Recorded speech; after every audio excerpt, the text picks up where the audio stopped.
صلی علی کہتے کہتے کھلے آنکھ صلی علی کہتے کہتے.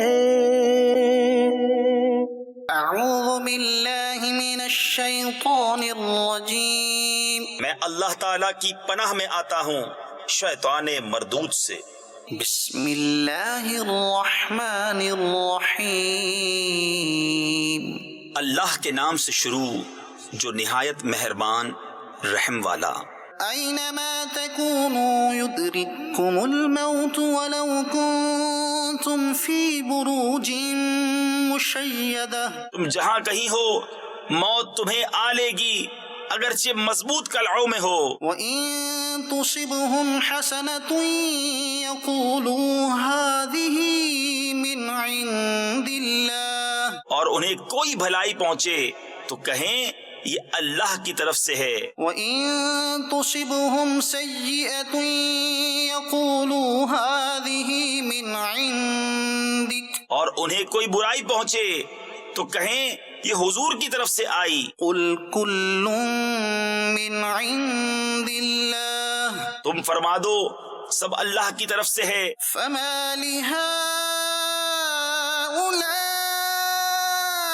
الْقَوْمِ لَا يَكَادُونَ يَفْقَهُونَ حَدِيثًا. تو ان لوگوں کو کیا ہوا کوئی بات سمجھتے معلوم ہی نہیں ہوتے. مَا أَصَابَكَ مِنْ حَسَنَةٍ فَمِنَ اللَّهِ. اے سننے والے تجھے جو بھلائی پہنچے وہ اللہ کی طرف سے ہے. وَمَا أَصَابَكَ مِنْ سَيِّئَةٍ فَمِنْ نَفْسِكَ. اور جو برائی پہنچے وہ تیری اپنی طرف سے ہے. وَأَرْسَلْنَاكَ لِلنَّاسِ رَسُولًا. اور اے محبوب ہم نے تمہیں سب لوگوں کے لیے رسول بھیجا. وَكَفَى بِاللَّهِ شَهِيدًا. اور اللہ کافی ہے گواہ. مَن يُطِعِ الرَّسُولَ فَقَدْ أَطَاعَ اللَّهَ. جس نے رسول کا حکم مانا بے شک اس نے اللہ کا حکم مانا. وَمَن تَوَلَّى فَمَا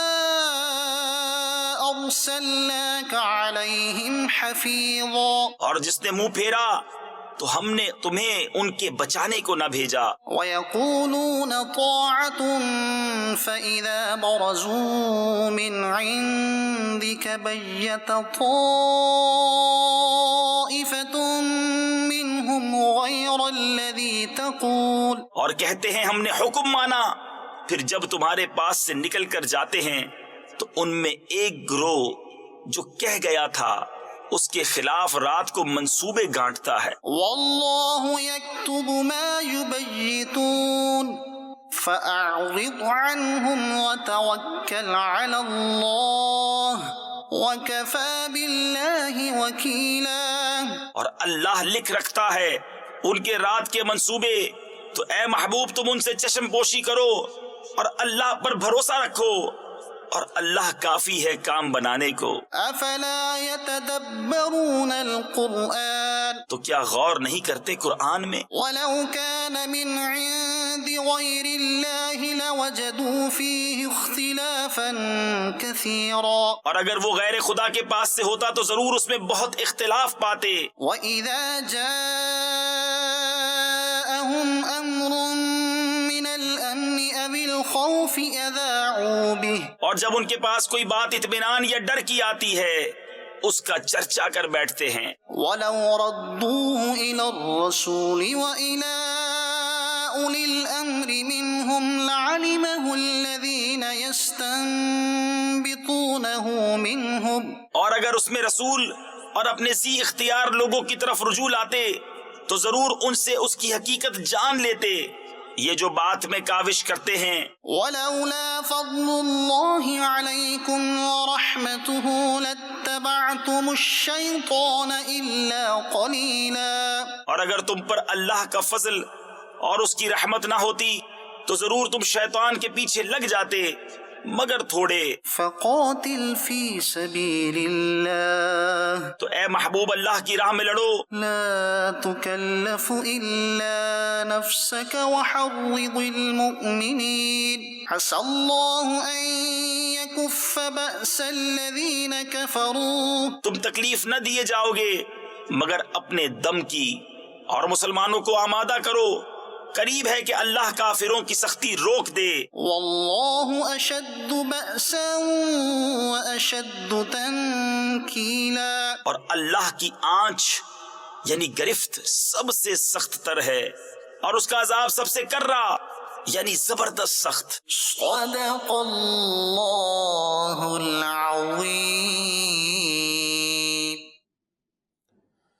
الحمد للہ رب العالمین، الصلاۃ والسلام علی سید الانبیاء والمرسلین، اما بعد فاعوذ باللہ من الشیطان الرجیم، بسم اللہ الرحمن الرحیم۔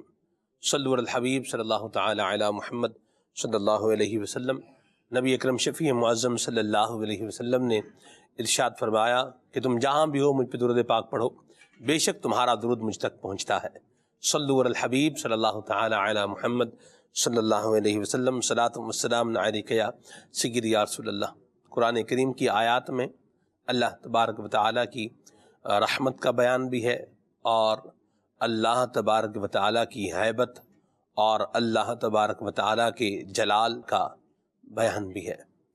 اللہ تبارک و تعالیٰ ہم سب کو اپنی ذات کا خوف نصیب فرمائے، اور مالک کریم ہماری غفلتوں کو دور فرما کر ہمیں قبر و آخرت کی تیاری کرنے والا بنائے۔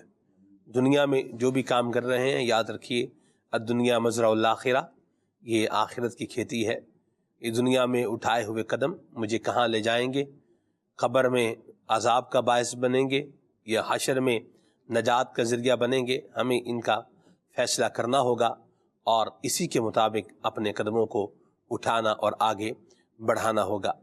کچھ ایسے خوبصورت اور پاکیزہ اوصاف ہوتے ہیں کہ اگر انہیں انسان اپنی زندگی میں شامل کر لے تو وہ بہت ساری چیزوں سے بچ جاتا ہے، اور اللہ کی رضا پانے والے بہت سارے کام کرنے میں لگ جاتا ہے۔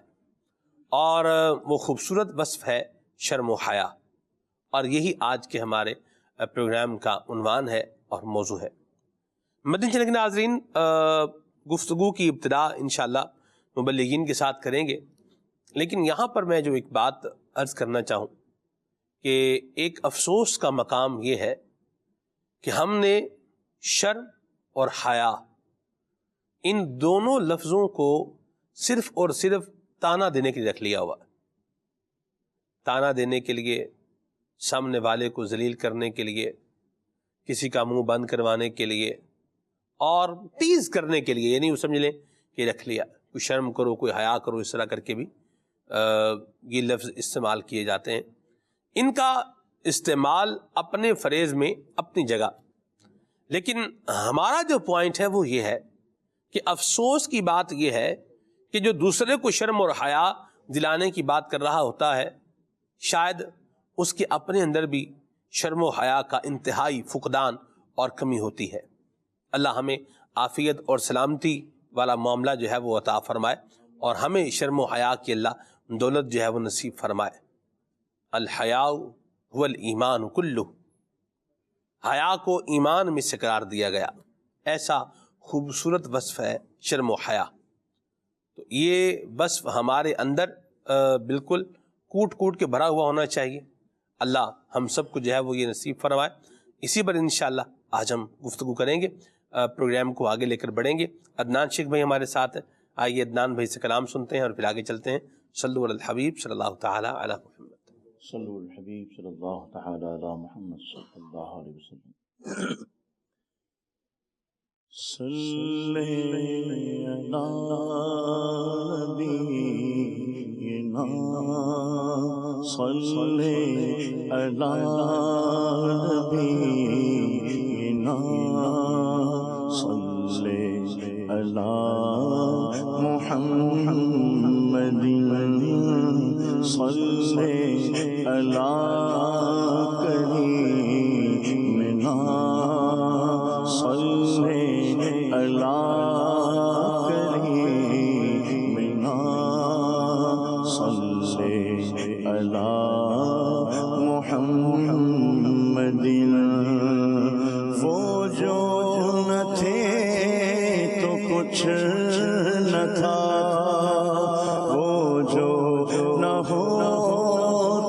کچھ نہ ہو، وہ جو نہ تھے تو کچھ نہ تھا، وہ جو نہ ہو تو کچھ نہ ہو، جان ہے وہ جہان کی، جان ہے وہ جہان کی، جان ہے تو جہان ہے، جان ہے وہ جہان کی، جان ہے تو جہان ہے، صلی اللہ نبینا، صلی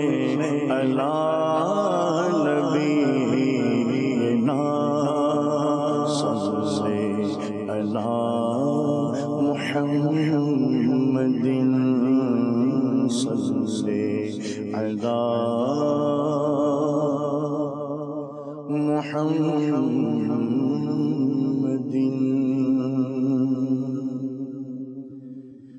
جتنا دیا سرکار نے مجھ کو، جتنا دیا سرکار نے مجھ کو، اتنی میری اوقات نہیں، جتنا دیا سرکار نے مجھ کو، جتنا دیا سرکار نے مجھ کو، اتنی میری اوقات نہیں ہے، جتنا دیا سرکار نے مجھ کو، جتنا دیا سرکار نے مجھ کو، اتنی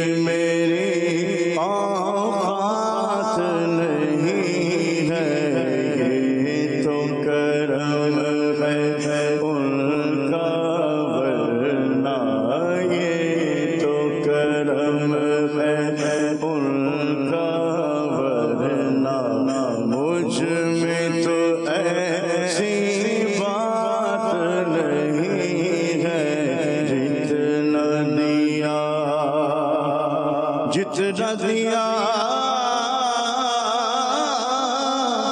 سرکار نے مجھ کو،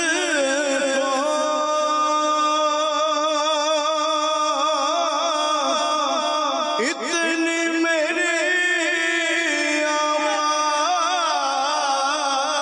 میری اوقات نہیں، جتنا دیا سرکار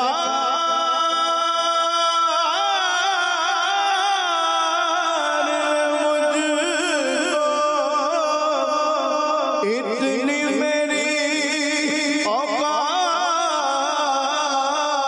نہیں، یہ تو کرم ہے ان کا ورنہ، یہ تو کرم ہے ان کا ورنہ، یہ تو کرم ہے ان کا ورنہ، مجھ میں تو ایسی بات نہیں ہے، جتنا دیا سرکار نے مجھ کو، اتنی میری اوقات نہیں ہے، جتنا دیا کہ کوئی آ جائے طلب سے بھی سوا دیتے ہیں، آئے بیمار تو ہر دکھ کی دوا دیتے ہیں، سنگرے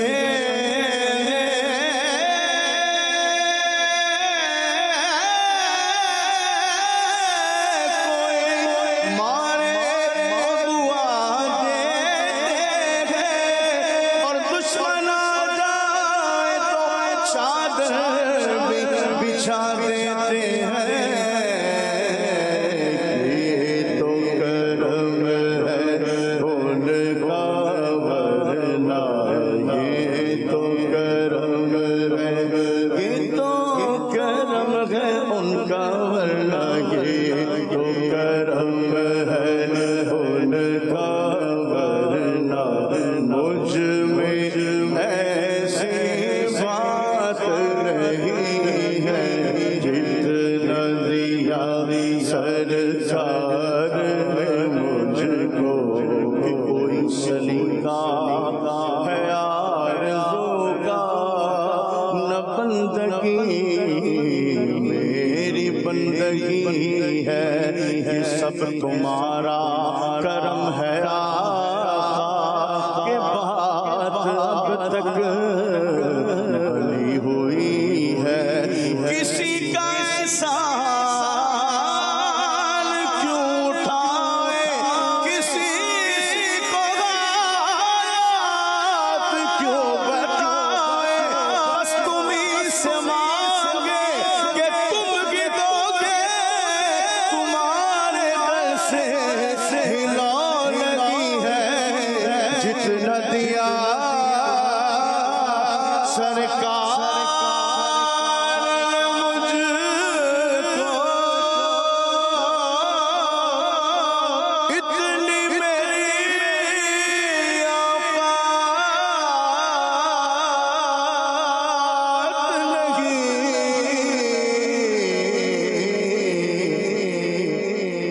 یہ تو کرم ہے ان کا ورنہ یہ تو کرم ہے ان کا ورنہ مجھ میں تو ایسی بات نہیں ہے جتنا دیا سرکار نے مجھ کو جتنا دیا سرکار نے مجھ کو اتنی میری اوقات نہیں مانگنے کا شعور دیتے ہیں جو بھی مانگو حضور دیتے ہیں اور مانگنے والا ہو اگر کوئی میرے آقا ضرور دیتے ہیں مانگتا تو ہے مانگتا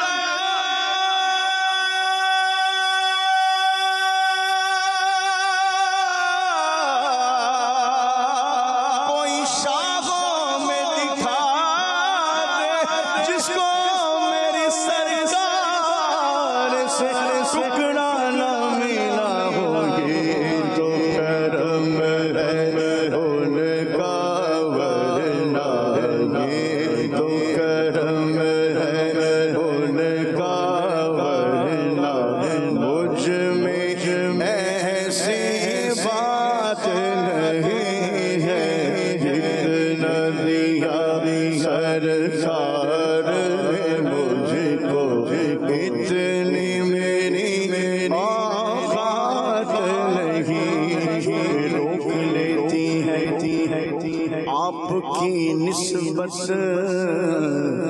تیر جتنے بھی ہم پہ چلتے ہیں یہ کرم ہے حضور کا ہم پر آنے والے عذاب ٹلتے ہیں اب ہمیں کیا کوئی دبائے گا ہر سہارا گلے لگائے گا ہم نے خود کو گرا دیا ہے وہاں گرنے والے جہاں سنبھلتے ہیں اپنی صرف اتنی ہے کچھ نہیں بات صرف اتنی ہے کہ کل بھی ٹکڑوں پہ ان کے پلتے تھے ہم بھی ٹکڑوں پہ ان کے پلتے گئے جتنا دیا سرکار نے مجھ کو اتنی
سرکار نے مجھ کو اتنی میری اوقات نہیں،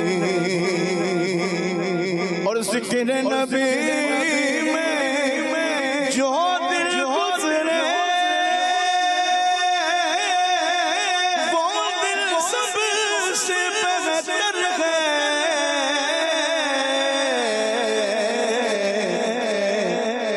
یاد نبی میں جو رات گزرے، یاد نبی میں جو رات گزرے، اس سے بہتر رات نہیں ہے۔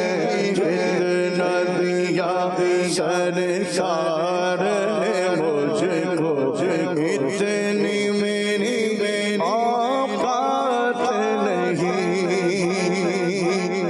غور تو کر سرکار کی تجھ پر کتنی خاص عنایت ہے۔ کوثر تو ہے ان کا سراغا، کوثر تو ہے ان کا سراغا، یہ معمولی بات نہیں ہے۔ کوثر تو ہے ان کا سراغا، کوثر تو ہے ان کا سراغا، یہ معمولی بات نہیں ہے۔ جتنا دیا سرکار نے مجھ کو، جتنا دیا سرکار نے مجھ کو، اتنی میری اوقات نہیں ہے۔ تو کرم ہے ان کا ورنہ مجھ میں ایسی بات نہیں۔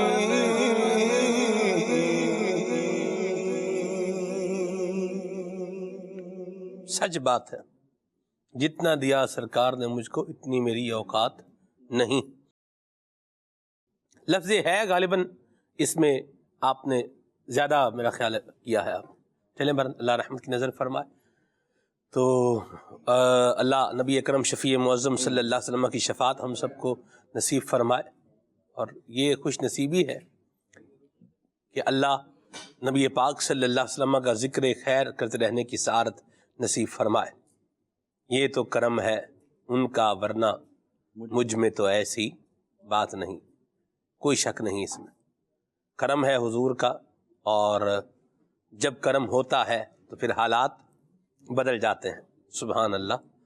اعلیٰ حضرت امام علیہ سنت نے نبی پاک صلی اللہ علیہ وسلم سے کیا مضبوط امید رکھی ہے کہ ساری زندگی عشق رسول میں گزار کر، مجھے کہنے دیجئے مدحت رسول میں گزار کر، اور جو دشمنان مصطفیٰ ہیں ان کی بیخ کنی فرما کر ساری زندگی گزاری ہے، اور پھر بھی کہا ہے مہروز بھائی کہ نیک اچھے ہیں کہ اعمال ہیں ان کے اچھے، اور ہم بدوں کے لیے کافی ہے بھروسہ تیرا۔ یہ وہ کہنے ہیں مہروز بھائی جن کی ساری زندگی نبی پاک صلی اللہ علیہ وسلم کی محبت سے عبارت ہے۔ اللہ ہمیں بھی یہ عاجزی اور یہ انکساری نصیب فرمائے، اعمال بھی اچھے رکھیں، کردار بھی اچھا رکھیں، اور پھر اس کے ساتھ ساتھ بارگاہ مصطفیٰ سے لو لگا کر کے رکھیں۔ انشاءاللہ بیڑا پار ہوگا، اور نبی پاک صاحب الاولاق صلی اللہ علیہ وسلم کی نظر ہوگی تو انشاءاللہ دنیا میں بھی کامیاب ہے اور آخرت میں بھی کامیاب ہے انشاءاللہ عز و جل۔ پرابلم یہاں پر ہے کہ بندہ یہ کہہ رہا ہو کہ میں گناہ گار ہوں، اور پھر گناہوں پر ہی ڈٹا بھی ہوا ہو۔ گناہوں کی ریئلائزیشن کا دوسرا جو مضمون ایک بنتا ہے نا، وہ یہ بنتا ہے کہ ان سے اپنے آپ کو بچایا جائے، اور اپنے آپ کو بندہ نیکوکار نہ سمجھے کہ میں بڑا پارسا ہوں، میں بڑا نیک ہوں، میں بڑا یہ ہوں، میں بڑا وہ ہوں. حقیر ہی سمجھے اپنے آپ کو، عاجزی ہی کرے، انکساری ہی کرے. میں قربان جاؤں نبی اکرم شفیع معظم صلی اللہ علیہ وسلم کی مبارک ذات پر کہ جن کے اشارہ ابرو پر لوگ بخشے جائیں گے. یہ شان رکھتے ہیں نبی اکرم شفیع معظم صلی اللہ علیہ وسلم. آپ ساری رات اللہ کی یاد میں گزار کے فرمایا فلا اکون عبدا شکورا، میں اللہ کا شکر گزار بندہ نہ بنوں. حضور سے بڑھ کر اللہ کا شکر گزار کون ہو سکتا ہے؟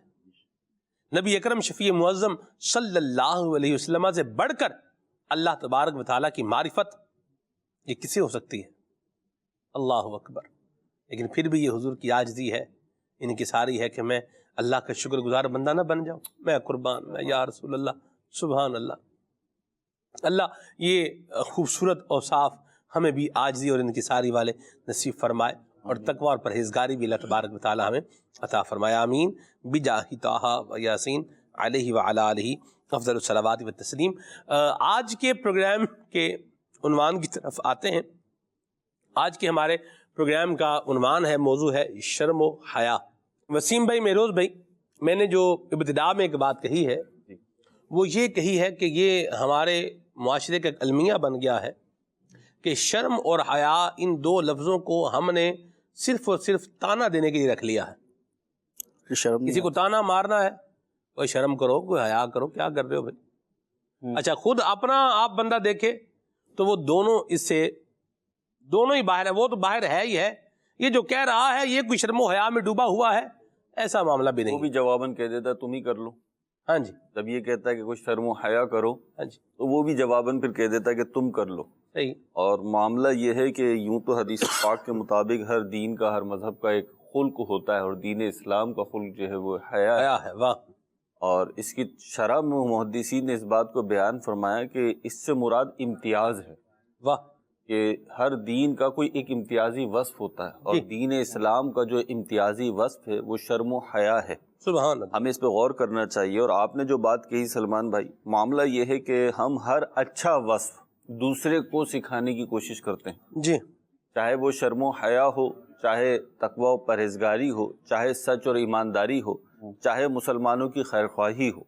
ہم دوسرے کو سکھانے کی کوشش کرتے ہیں، اپنے اندر اسے تلاش نہیں کرتے. جسے ہمارے اردو محاورے میں کہتے ہیں نا، انسان اپنے بھی گریبان میں جھانک لے جی، تو پھر پتہ چلے. اچھا، پھر یہ شرم و حیا جو ہوتی ہے وہ کس معاملے میں دلا رہا ہے یہ بھی دیکھنا چاہیے کہ وہ بعض اوقات ان معاملات میں دلا رہا ہوتا ہے کہ جن کی حقیقت نہیں ہوتی، لیکن آپ کا اشارہ جس طرف ہے کہ واقعی میں اس نے کوئی ایسی حرکت کی ہے کہ جو حیا کے خلاف ہے. کیونکہ حیا مخلوق سے بھی ہے، خالق سے بھی ہے. درست فرمایا. اور جو حدیث پاک میں آیا کہ جب تمہاری حیا ختم ہو جائے تو پھر جو دل چاہے کرو. جی.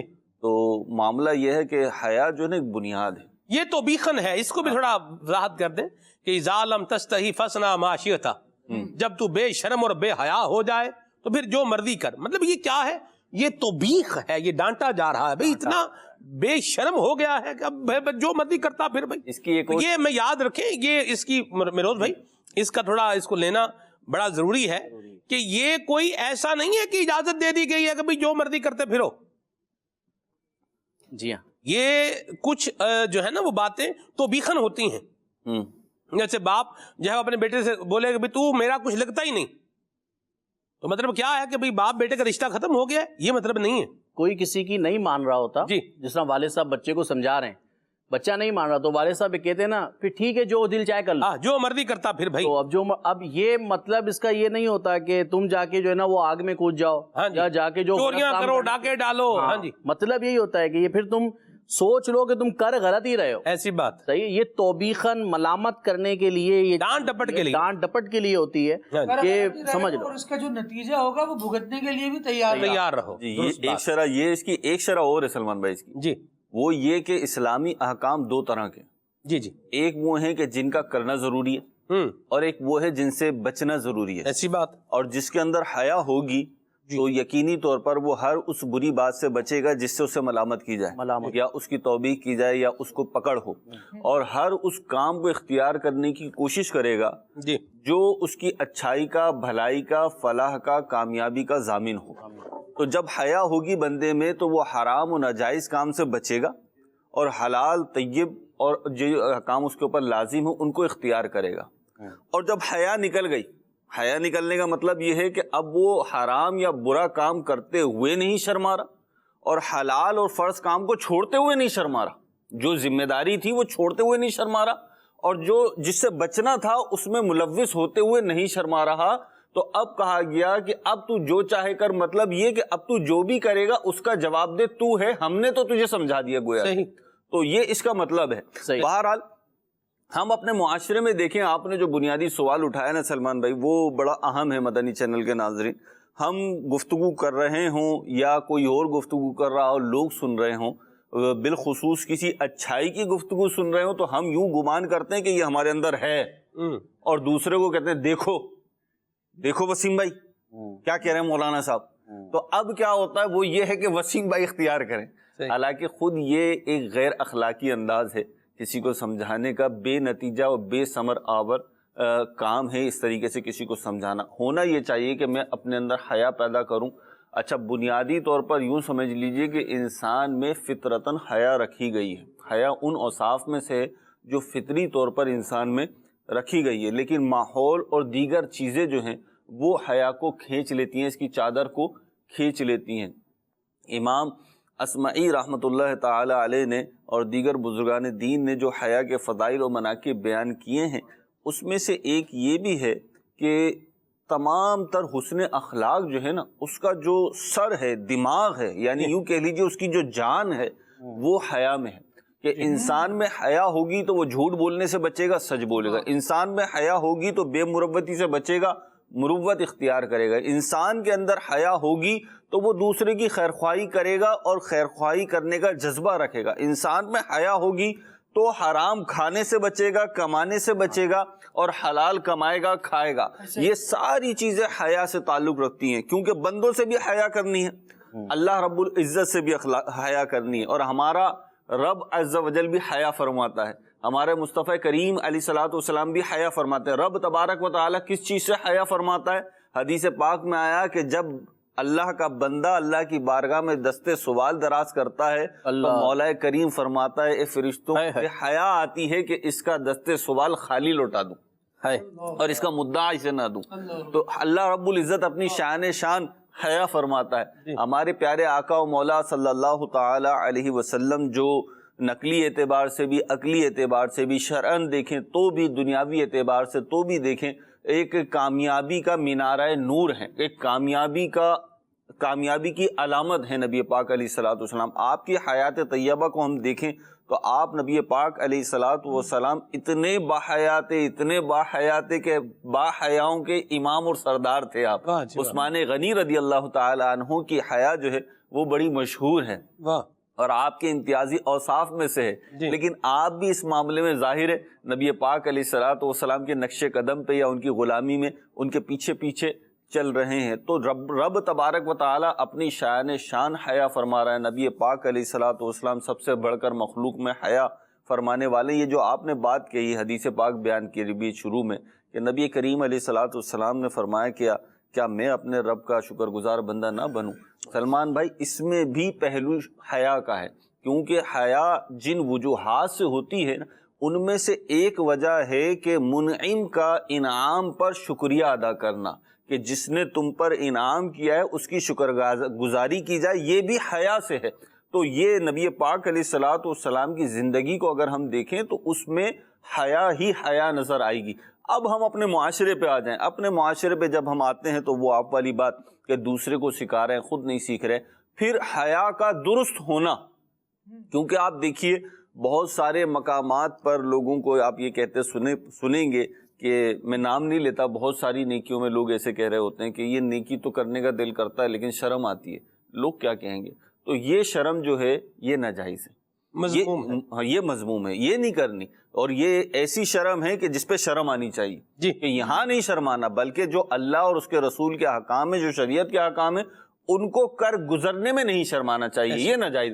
ہاں جو شرم کرنے کی ہے وہ دیکھیں تو وہ مفقود ہوتی جا رہی ہے، وہ ہمارے معاشرے سے اٹھتی جا رہی ہے. اور یاد رکھیے سلمان بھائی، نبی پاک علیہ الصلوۃ والسلام نے جب فرما دیا کہ دین اسلام کا خلق جو ہے وہ حیا ہے، ایسی بات ہے، تو ہمیں نا اپنے امتیاز پہ قائم رہنا چاہیے. آج آپ دیکھیے دنیا بھر کے جو مہروز بھائی، میں معذرت میں آپ کی بات کٹ کر رہا ہوں، معاف فرمائیے گا، لیکن وہ بات چلی جائے گی آگے تو وہ پھر وہ معاملہ بیچ میں رہ جائے گا. کیا بات؟ میں چاہ رہا ہوں تھوڑا اس کو بھی بات آ ہی گئی ہے جی، اس کو تھوڑا لے ہی لیا جائے.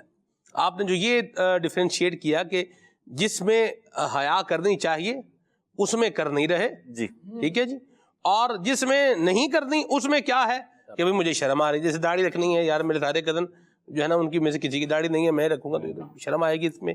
اب یہ شرم کا نام اس کو دے کے، تو آپ نے درست فرمایا، شرم پر، اس شرم پر بھی شرم آنی چاہیے.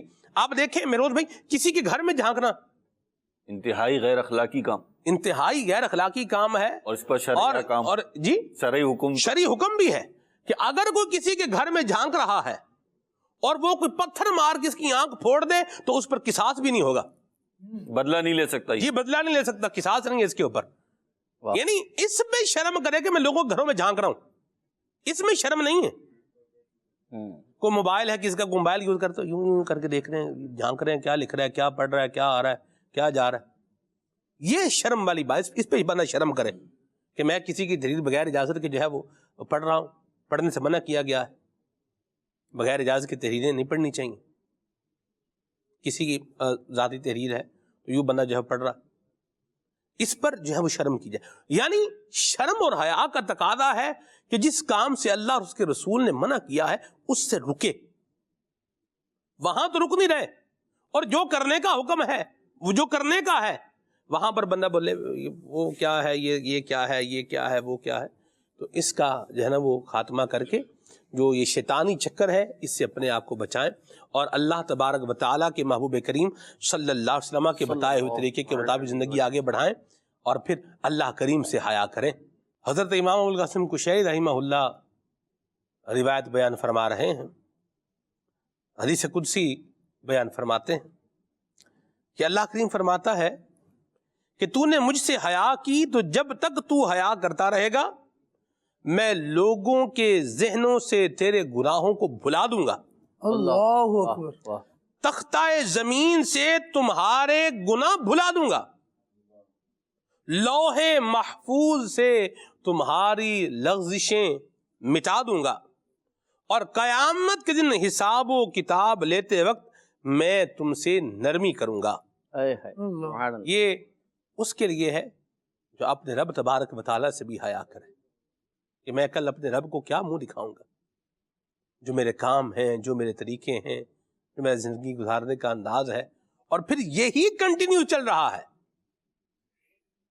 اللہ تبارک و تعالی کا یہ بندوں کے اوپر ایک حق ہے کہ اس کا بندہ اس سے حیا کرے، اور وہ اپنے بندے کو بندہ وہاں نہ پایا جائے جہاں موجود ہونا اس مالک کو ناپسند ہے.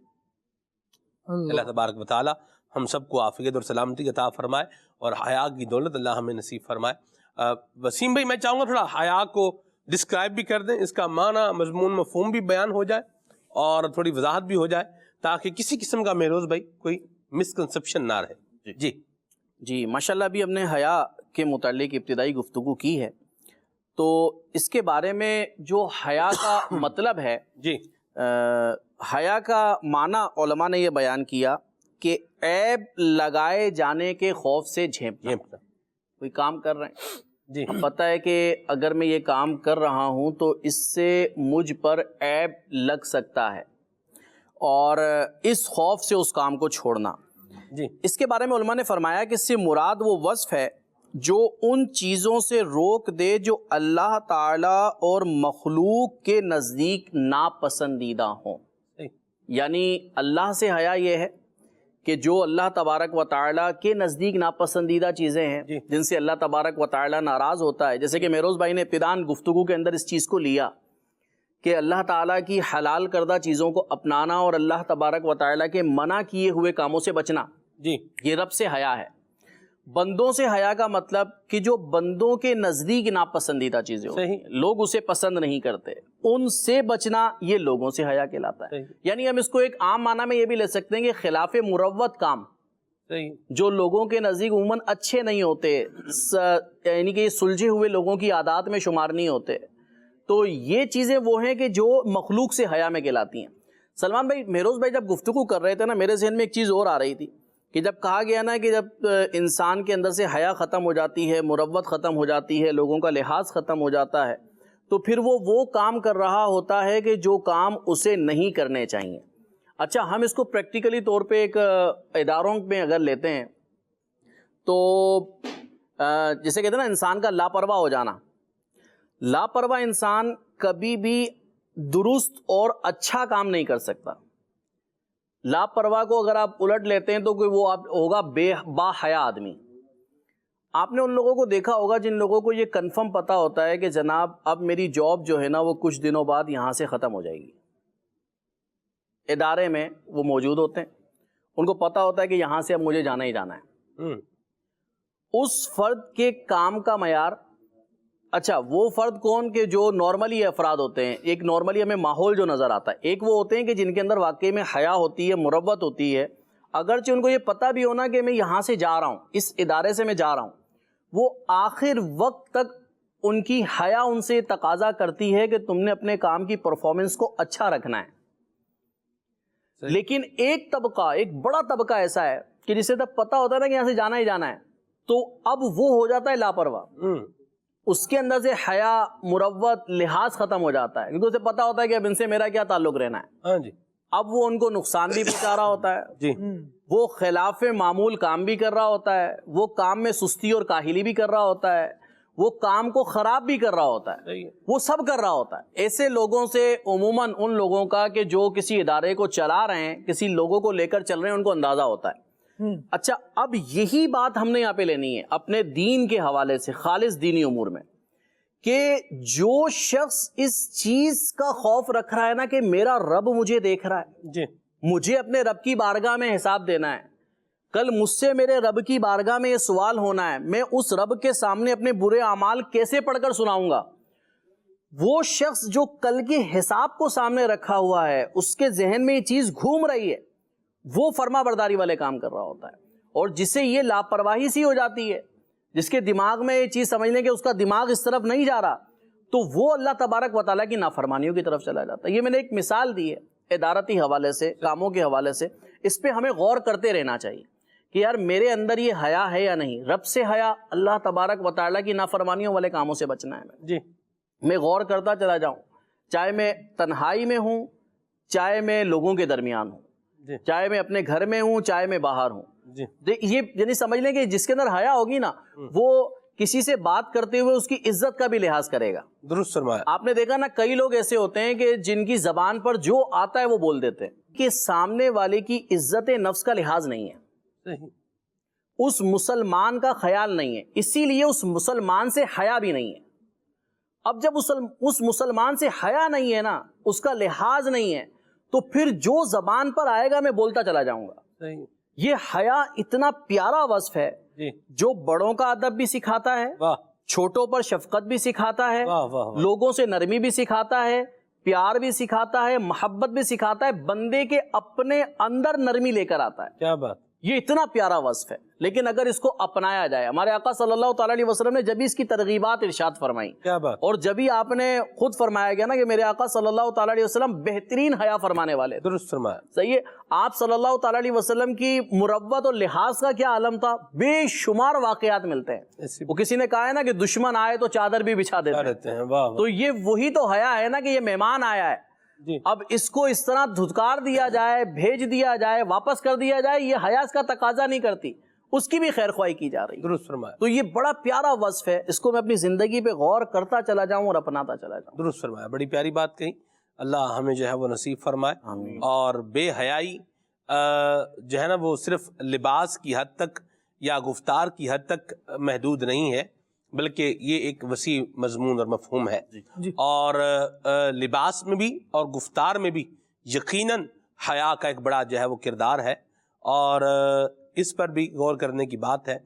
اور میں یہاں ایک بات کہنا چاہ رہا ہوں خالد بھائی، جی، حضرت امام ابو القاسم کشیری رحمہ اللہ نے اللہ اکبر، جو باب الحیا رسالہ کشیریہ میں ذکر فرمایا ہے، اس میں جو سب سے پہلی بات لکھی ہے نا وہ یہ ہے، فرماتے ہیں قال اللہ تعالی، اللہ کریم فرماتا ہے الم یعلم بان اللہ یرا، ہائے ہائے ہائے، کیا بندہ جانتا نہیں کہ اللہ اسے دیکھ رہا ہے؟ اللہ تو سارا مضمون اور مفہوم بہت اعلیٰ بات. اسی کے اندر میں روز بھائی کیا کر دیا ہے؟ بڑوں کی بند کر دیا ہے. اے بندے تو کیا کر رہا ہے، تیرا رب تجھے دیکھ رہا ہے. اتنی بات ہی انسان کے باحیا بننے میں بڑا زبردست کردار ادا کر سکتی ہے کہ بندہ یہ ذہن بنا لے کہ میرا رب مجھے دیکھ رہا ہے اور وہ میرے کاموں سے خبردار ہے. آیت کریمہ ہے کہ اللہ تبارک و تعالی تمہارے کاموں سے غافل نہیں ہے. غم اللہ بغافل عما تعمل عما تعملون، جو تم کر رہے ہو اللہ اس سے غافل ہے نہیں. اب آپ غور کر لیں، میں جو الفاظ بول رہا ہوں، جو گفتگو کر رہا ہوں، اللہ اکبر. جو انداز اختیار کیے ہوئے ہوں، یا جو لباس پہنے ہوئے ہوں، یا جس لباس کو میں اچھا سمجھ رہا ہوں، میرا رب اس کو دیکھ رہا ہے. ضمیر اگر زندہ ہوگا نا تو وہ بندے کو ضرور ہلائے گا ایک دفعہ کہ یہ تو کیا کس طرح کی باتیں کرتا رہتا ہے دوستوں میں بیٹھ کے، اور کس طرح کے بیہودہ کلمات، گندے لفظ جو ہے وہ بولتا رہتا ہے.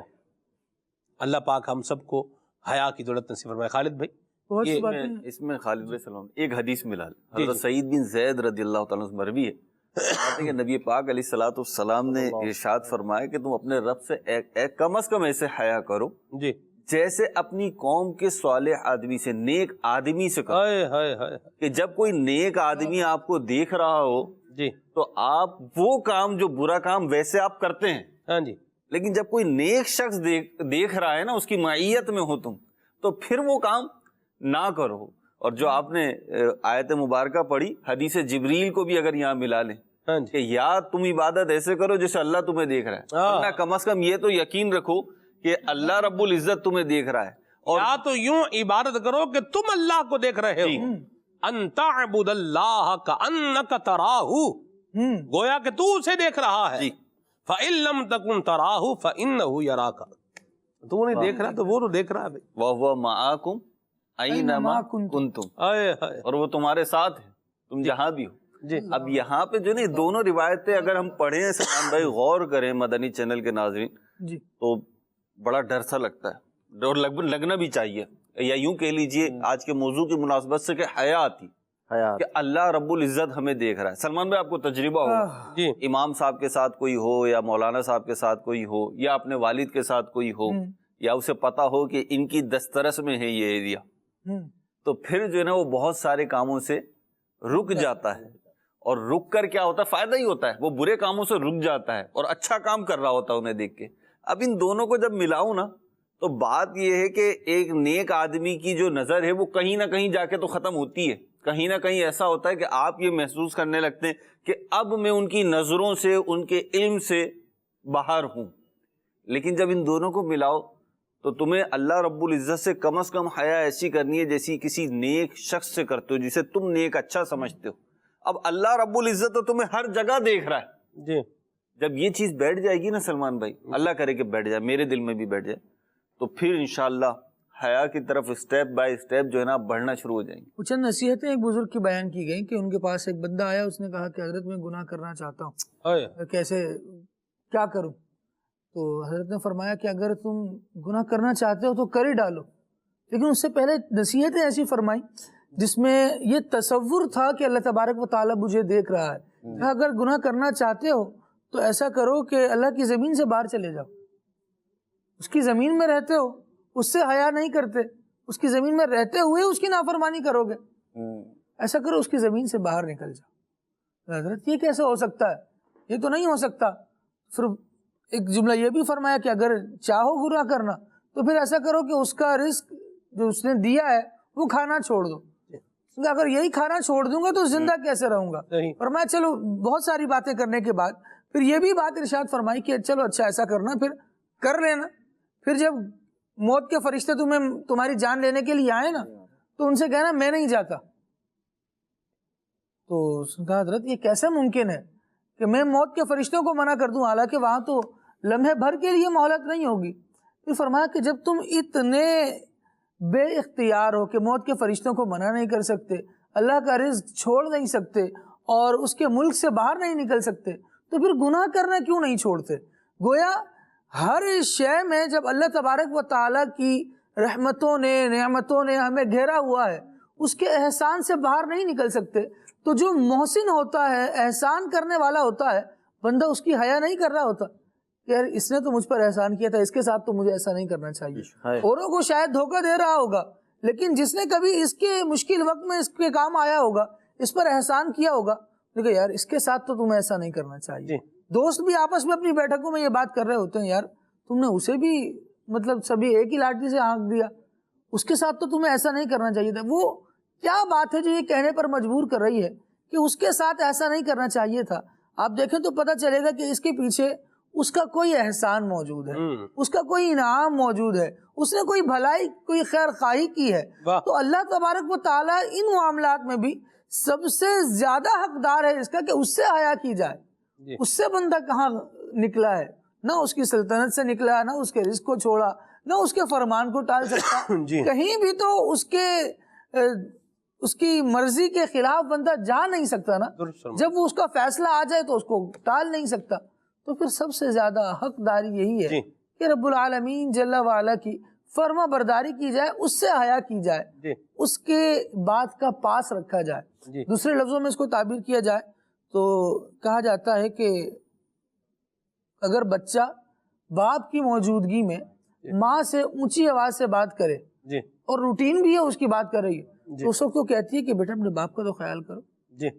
کوئی غلط کام ہونے جا رہا ہو تو کہتا ہے بوڑھے باپ کے سفید بالوں کی حیا کر لیتے ہیں, اس کا خیال کر لیتے. مطلب یہ کہ ان کا خیال کرو, ان کے جو رتبے ہیں ان کے جو مرتبے ہیں ان کا پاس رکھو اور یہ جو غلط کام کرنے جا رہے ہو نا ان کی وجہ سے ہی چھوڑ دو. کسی کے مقام کا, کسی کے مرتبے کا, کسی کے رتبے کا پاس ادب خیال رکھنا یہ بھی حیا میں ہی شامل. درست فرمایا. اور اللہ کریم ان میں سب سے بڑھ کر ہے, مالک کریم سے بندہ جو ہے وہ آپ کہہ رہے ہیں اللہ اکبر, اللہ اکبر, تو ہر معاملے میں وہ اکبر ہی ہے نا. سب سے بڑا عزت دار, سب سے بڑا تمہارا نگہبان, تمہارے اعمال کا محافظ, تمہیں دیکھنے والا, بصیر بالعباد کہہ کر یہ جتانے والا کہ تمہارا کون سا کام ہم سے چھپا ہوا ہے, خبردار کرنے والا, خبردار کرنے والا, بصیر بالعباد کہہ کر خبردار کرنے والا. اور یہاں میں ایک اور عنوان بھی لے لوں یہاں پر, اس کو بھی مہروز بھائی کنکلوڈ کر کے پھر ہم آگے جا رہے ہیں انشاءاللہ. کہ بعض کا بندہ کہتا ہے جی یہ ہمارا تو اللہ کا معاملہ ہے, جی آپ بیچ میں کیا باتیں کر رہے ہیں. یہ بھی ہے, جی ہاں, بے حیائی کے کام کر رہا ہے, بے شرمی والے کام کر رہا ہے, بے شرمی والی باتیں کر رہا ہے, بے شرمی والی باتیں کر رہا ہے, بے شرمی والا لباس جو ہے وہ پہن رہا ہے, جملہ بولنا بھی اور بھی پتہ نہیں کیا کچھ مطلب غلطی کر رہا ہے. اور اس کے بعد اگر کوئی سمجھا رہا ہے اور جی یہ میرا اور اللہ کا معاملہ ہے, آپ بیچ میں کدھر سے جو ہے وہ آ گئے. یہ جملہ بولنا بھی جو ایسا جملہ بول رہا ہوتا ہے یہ بھی اس بات پر دلالت کر رہا ہے کہ یہ بولنے والا خود بھی بے شرم ہے. صحیح ہے نا. یعنی کوئی شرم والا آدمی جو ہوتا ہے نا, شرم والا آدمی, میں اس پہ عرض کروں سلمان بھائی, پچھلے دنوں نا ایک جگہ ہم جا رہے تھے تو ٹریفک تھی, اتفاق سے ہماری گاڑی سے نا ایک بائک والے صاحب ٹکرا گئے. آپ یقین مانے ان کے چوٹیں بھی لگی, گاڑی سے ان کے چوٹ لگی. اب فوراً ہم اترے اور اتر کے ان کو سنبھالا, تھوڑا ایک طرف کیا. آپ یقین مانیں کہ وہ بندہ اتنی مروت والا اور اتنی حیا والا تھا کہ نارملی ہمارے یہاں کیا ہوتا ہے کہ ایسے موقع پہ بے دھڑک نظر نہیں آ رہا, دیکھ کے چلاؤ, یہ کہ لوگ تو گالیاں تک بک رہے ہوتے ہیں. وہ بندہ کھڑا ہوا, اس نے کہا نہیں کوئی بات نہیں, ایسا تو ظاہر ہے آپ نے جان بوجھ کے نہیں کیا. یعنی یہ جو جملہ ہے یہ جملہ ایسا جملہ ہے کہ یعنی کہ یہ اس بات پر دلالت کرتا ہے کہ یہ کسی سلجھے ہوئے لوگوں میں بیٹھنے والا اور سلجھی ہوئی طبیعت کا انسان ہے. یعنی اب معاف کر دیا نا اس نے فوراً, آپ نے جان بوجھ کے تو نہیں کیا ہوا, کوئی کسی کو جان بوجھ کے نہیں مارتا. ہمارے وہ لوگ کہ جن کو کبھی کوئی نصیحت کرے, کوئی سمجھائے اور آگے سے یہ بول دینا کہ ارے بھائی ہمارا اور اللہ کا معاملہ ہے, آپ چھوڑ دو. یعنی یہ کہہ رہے ہوتے ہیں کہ ناصحہ کر مت نصیحت دل میرا گھبرائے ہے, میں کسی کی سنوں گا ہی نہیں, میں کسی کی مانوں گا ہی نہیں. دوسری بات اس میں تکبر پایا جاتا ہے کہ میرے سامنے کون بولے گا بھائی, ہم سے زیادہ کوئی سمجھدار ہے, اس طرح کے ایسا کئی بار تجربہ ہو ہی جاتا ہے نا کہ ہم کسی کو سمجھا رہے ہوتے ہیں کہ مولانا صاحب بس ٹھیک ہے ہمیں سب پتہ ہے. صحیح ہے. یعنی یہ اپنے لیے اصلاح کا دروازہ بند کر رہے ہوتے ہیں. ایسی بات. یعنی ان کا مطلب ہی ہے کہ پورے خاندان میں ان کو کوئی نہیں سمجھا سکتا, پوری سوسائٹی میں ان کو کوئی نہیں سمجھا سکتا, اور پھر یہی وہ لوگ ہوتے ہیں جو اتنی بڑی بڑی غلطیاں نہیں غلطے کر رہے ہوتے ہیں اور معاشرے کے اندر بدنام بھی ہو رہے ہوتے ہیں, اور اللہ کی بارگاہ میں تو جا کے جو انہوں نے حساب دینا ہے وہ الگ ہی ہوتا ہے. جی بالکل. تو مزاج یہ ہونا چاہیے, اتنا بندہ جھک جائے حیا سے کہ اگر آپ کا کوئی ماتحت آدمی بھی ہے نا جو آپ کے آفس میں ہے اور آپ کی کسی چیز پر آپ کو توجہ دلا رہا ہے, یعنی قربان جائیے امیر علیہ سنت دامت برکاتہم عالیہ کہ لوگ کہہ رہے ہوتے نا حضرت اس پہ تھوڑا دیکھ لیں, اس پہ آپ بارہا مدنی چینل پر اتنے بڑے نیٹ ورک پر جو ہے نا وہ فرما رہے ہوتے ہیں کہ ٹھیک ہے جی یہ مسئلہ میں نے یوں بیان کیا, اس کو یوں کر لیں آپ. یہ انداز اگر بندہ اپنا لینا, کوئی بھی سمجھاتا ہے, چاہے بچہ ہی اصلاح کرتا ہے, ہمارا اسلام تو ہمیں تربیت دیتا ہے کہ اگر بچہ بھی تمہاری اصلاح کر رہا ہے نا اس اصلاح کو قبول کرو. حسنین کریمین نے ایک وضو سکھایا ہی تھا نا ایک صاحب, جی درست, انہوں نے یہی فرمایا تھا کہ حضور ٹھیک ہے آپ نے میری اصلاح فرما دی. جی بالکل. میں یہاں ارشاد فرمایا نا یہ میرا اور اللہ کا معاملہ ہے. جی حضرت عبداللہ ابن مسعود رضی اللہ تعالیٰ عنہ ارشاد فرماتے ہیں من لا یستحیی من الناس لا یستحیی من اللہ. جو لوگوں سے ہی حیا نہیں کر رہا وہ اللہ سے بھی حیا نہیں کرتا. ٹھیک. لوگوں کو یہ خیال نہیں آ رہا تو اللہ تبارک و تعالیٰ کا کیسے خیال آئے گا. ایک یوں یہ سمجھانے کے لیے بھی کہ ایک چیز سامنے ہے نا, بندہ اس سے ہی نہیں ڈر رہا اور یوں ٹالنے کے لیے کر رہا ہے. یہ کون سا خدا خوفی کی بنیاد پر یہ جملہ کہہ رہا ہے, اس کی بنیاد بھی دیکھی جائے نا, کس لحاظ سے عمل میں بڑھنے کے لیے, نیک اعمال کی طرف آگے جانے کے لیے کر رہا ہے یہ کام, یا اس بات کو اپنے اوپر سے ٹالنے کے لیے کر رہا ہے, یا سامنے والے کو چپ کرانے کے لیے, یا سامنے والے کو چپ کرانے کے لیے. بے شرمی اور بے حیائی کا ایک اور جو سلوگن ہے نا وہ ہے بے باکی. بے باکی جو ہے نا اس کے پیچھے جو چیز کھڑی ہوئی ہے وہ بے شرمی اور بے حیائی کھڑی ہوئی. ٹھیک. اور یہ بات کہنے والا شخص یہ بات یاد رکھے کہ کتابوں میں بزرگوں نے لکھا کہ جو حیا کی وجہ سے گناہ کرنے سے رک گیا, جی اللہ تعالیٰ اس پہ سختی فرماتے ہوئے حیا فرمائے گا, یعنی سختی نہیں فرمائے گا. اللہ. اور اس کو پلٹ کر دیکھ لیں, معنی اس کے برعکس دیکھ لیں کہ جو حیا نہیں کر رہا گناہ کرتے ہوئے نافرمانی کرتے ہوئے تو پھر اس کا معاملہ اس کے برعکس ہو جائے گا. جی. اور بات یہ ہے مہروز بھائی کہ یہ بندہ جس طرح یہ جو گفتگو اس طرح بعض اوقات کر دیتے ہیں تو اس میں یہ ہے کہ درست بات تو یہی ہے کہ بندے کا اور اللہ کا معاملہ ہے, اس پہ کوئی دو رائے نہیں. ہم کب کہہ رہے ہیں بندے کا اور اللہ کا معاملہ نہیں ہے؟ جی آپ کا اور میرا معاملہ ہے, ہم کب کہہ رہے ہیں؟ جی بالکل نہیں, آپ کا اور میرا معاملہ نہیں ہے, بندے کا اور اللہ کا معاملہ. جہاں پر اللہ کا حق تلف کر رہا ہے تو ہم تو اسی رب کا معاملہ آپ کو بتا رہے ہیں کہ اس نے کہا ہے وہ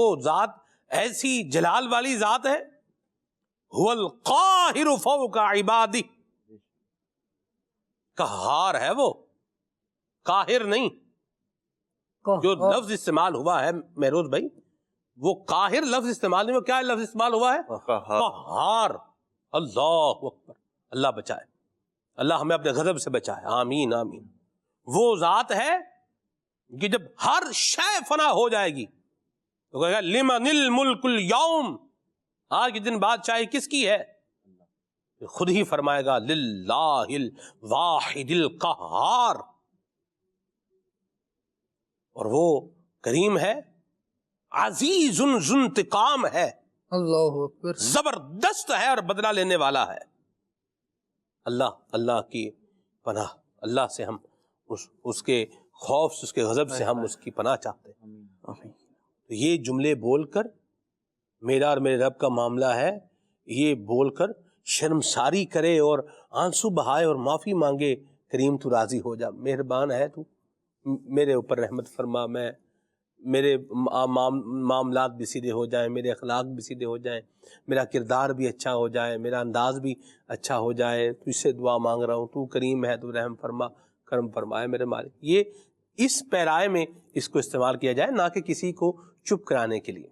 اور میں یہاں ایک اور بھی عرض کروں کہ اگر کوئی شخص اپنے آپ کو آگ لگا رہا ہو, وہ کوئی دوسرا بتائے کہ بھائی جان آپ اپنے آپ کو آگ لگا رہے ہیں, ایسا مت کریں, اور بندہ بولے بھئی یہ میرا اور میری ذات کا معاملہ, تمہیں کیا تکلیف ہے, بولیں گے؟ نہیں بولیں. یا کوئی ایسی جگہ ہے جہاں پر جائیں گے اور پتہ بھی یہاں اس روڈ پر سے گاڑی جو ہے نا وہ لے کے جاؤں گا, آگے کھڈا ہے, بیچ میں جو ہے وہ دھس جاؤں گا، کہیں دلدل میں پھنس جاؤں گا، صحرا میں سفر کر رہے ہیں یا کہیں بھی سفر کر رہے ہیں، کہیں مطلب نقصان ہو جائے گا، ٹھیک ہے، جن بھوت چڑیلے مطلب کوئی علاقہ ایسا ہے اس کے بارے میں ہے، وہاں جائیں گے تو جو ہے نا وہ پھنس جائیں گے. بلکہ حضور اکرم شفیع معظم صلی اللہ علیہ وسلم کے فرمان میں بھی اس کی گائیڈنس ملتی ہے کہ جو کسی کھنڈر کے اندر رات میں جو ہے وہ قیام کرے اور اسے کوئی تکلیف پہنچ جائے تو پھر وہ اپنے آپ کو ہی ملامت کرے، ٹھیک ہے. تو یہ بھی باتیں ہمیں بتائی گئی ہیں. تو کیا اس کو بولیں گے یہ کیا تم دے رہے ہو بھائی؟ کوئی بندہ جیسے ڈاکٹر ہے، ڈاکٹر کے پاس کیوں جاتے ہیں؟ کوئی بندہ بیمار ڈاکٹر کے پاس جائے، ڈاکٹر بولے گا بھائی آپ ٹیکہ لگا، ڈاکٹر صاحب چھوڑیں کیا باتیں کر رہے ہیں آپ، یہ میرا اور میری صحت کا معاملہ، میرا ذاتی معاملہ، آپ کون ہوتے ہیں اس پہ بات کرنے والے؟ صحت کے معاملے میں بات سن لے، مالی نقصان کے بارے میں دوسرے کی بات سن لے، اپنے اور جو سٹیٹس ہے، جو مرتبہ ہے، اس کو نقصان دینے کے اعتبار سے اگر کوئی خبردار کر رہا ہے تو اس کی بات سن لے، خبردار ہو جائے. وہاں نہیں بولتا کہ میری ذات کا معاملہ چھوڑیں جی آپ جائیں اپنا کام کریں. وہاں جب سن کے اپنے آپ کو بچا رہا ہے تو رب کریم اور اس کے محبوب کی نافرمانی کرنے کے انداز میں اگر کوئی سمجھا رہا ہے تو اس کی بات بھی سنے گا تو خیر پائے گا. جس طرح میری صحت کی بہتری کے لیے اگر کوئی مجھے جو ہے وہ کوئی ٹپ دیتا ہے یا مجھے کوئی مشورہ دیتا ہے، اس کو میں فالو کرتا ہوں تو میری صحت اچھی ہوگی. میرے بزنس کے اعتبار سے اگر کوئی کامیاب بزنس مین مجھے اچھا مشورہ دے رہا ہے، میں اس کو فالو کروں گا، میرا بزنس اچھا ہوگا. اسی طرح اور بھی بڑی مثالیں دی جا سکتی ہیں. تو ایسے ہی کوئی اچھا آدمی، اللہ اور اس کے رسول کا جو ہے وہ خوف رکھنے والا، تعلیمات رکھنے والا، علم رکھنے والا، مجھے وہ بات بتا رہا ہے کہ جس کو عمل کرنے سے، جس پر عمل پیرا ہونے سے میری آخرت اچھی ہو جائے گی، تو اس کو بھی لے لینا چاہیے. جی مقصد جو ہم گفتگو کر رہے ہیں یہاں، ہمارا مقصد جو ہے وہ کسی کے سر پر جو ہے وہ جیسے ہوتا ہے نا کہ کوئی چیز جو ہے نا وہ پھوڑنا توڑنا، یہ قطعاً نہیں ہے. سمجھنے سمجھانے والی بات ہے، افہام و تفہیم والی بات ہے، اور اس کو سمجھنا چاہیے. اور اس طرح کے جملے کہہ کر کے اپنے آپ کو جو ہے نا وہ ہے فرائڈ فراگ تھیوری سے بچانا چاہیے. بہروز بھائی، میں اس کو تھوڑا، خالد بھائی بات چل ہی نہیں کلیئر ہے، تھوڑا معذرت میں آپ کیا ٹائم میں لے رہا ہوں، بہرحال سارا اپنا ہی ٹائم ہے انشاءاللہ، آپ بھی گفتگو فرماتے ہی ہیں. آپ دیکھیں نا کہ مینڈک ہے نا، مینڈک کے بارے میں ایک تھیوری بیان کی جاتی ہے، شاید میں نے پہلے بھی کبھی بیان کی ہو، کہ مینڈک کو جب پانی میں ڈالتے ہیں اور پانی میں ڈال کے مینڈک کو نیچے سے آہستہ سے جو ہے وہ اس کی ہیٹ بڑھائیں تو مینڈک کیا کرتا ہے، وہ پانی میں سے نکلتا نہیں ہے، بلکہ وہ اپنے آپ کو تھوڑا سا میروز بھائی موو کر کے اسی پانی کے درجہ حرارت کے اندر کیا ہو جاتا ہے، ایڈجسٹ ہو جاتا ہے. ہو گیا، آپ نے تھوڑی اور آنچ بڑھائی، وہ پھر تھوڑی دیر بعد کیا ہو گیا، اسی پانی میں ایڈجسٹ ہو گیا. اور آنچ بڑھائی، اور پانی اسی پانی میں اپنے آپ کو ایڈجسٹ کرنے کی کوشش کر رہا ہے، حالانکہ یہ تکلیف میں آ رہا ہے، چاہیے یہ کہ یہاں سے نکل جائے، لیکن نہیں نکل رہا، وہی بیٹھا ہوا ہے. ایک وقت آئے گا کہ پانی ابل جائے گا اور مینڈک اس میں جو ہے وہ فرائی جو ابل جائے گا، بوائل ہو جائے گا، مر جائے گا، نکلے گا نہیں. تو فرائڈ فراگ تھیوری یہ بندے کو بتا رہی ہے، سمجھا رہی ہے کہ جو برے معاملات ہیں، جو تمہارے لیے نقصان دہ حالات ہیں، ان حالات سے اپنے آپ کو نکالو. دنیاوی نقصان تو سانسوں کے چلنے تک ہے، سانس بند ہو جائیں گے دنیاوی نقصان رک جائے گا. لیکن اگر اخروی نقصان ہے، میرے نظریات اس طرح کے بنتے جا رہے ہیں، میرے انداز اس طرح کے بنتے جا رہے ہیں، میری باتیں اس طرح کی بنتی جا رہی ہیں، اور میری کنورزیشن اس طرح کی بنتی جا رہی ہے، میرا لباس، میری چال ڈھال ایسی بنتی جا رہی ہے جو میری آخرت کو نقصان دے رہی ہے، تو یاد رکھیے وَلَعَذَابُ الْآخِرَةِ أَشَدُّ وَأَبْقَىٰ، پھر وہ نہ ختم ہونے والا ہے. لہذا اس طرح کی باتیں کر کے اپنے آپ کو دھوکے میں مبتلا نہ رکھا جائے. اگر یہی انداز ہوتا، ویلڈ انداز یہی ہوتا، تو پھر یہ تو یزید کو بھی مہروز بھائی ایج مل جاتا، وہ بھی کہتا بھائی میرا ذاتی معاملہ بھائی، میں جو مرضی کرتا پھر جو مرضی کرتا پھر.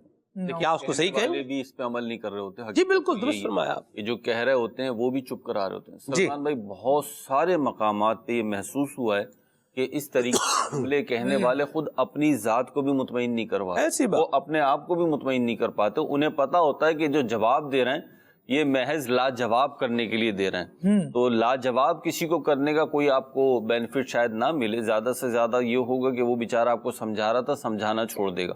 حقیقت یہ ہے کہ اپنے آپ کو تو کم از کم مطمئن کرو کہ جو میں کہہ رہا ہوں کیا واقعی میں ایسا ہی ہے. اپنے آپ سے تو میں پوچھوں. آپ نے کئی مثالیں دی ہیں اس کی کہ ہر معاملے میں آپ کہہ رہے ہیں کہ جی میرا اور رب کا معاملہ ہے.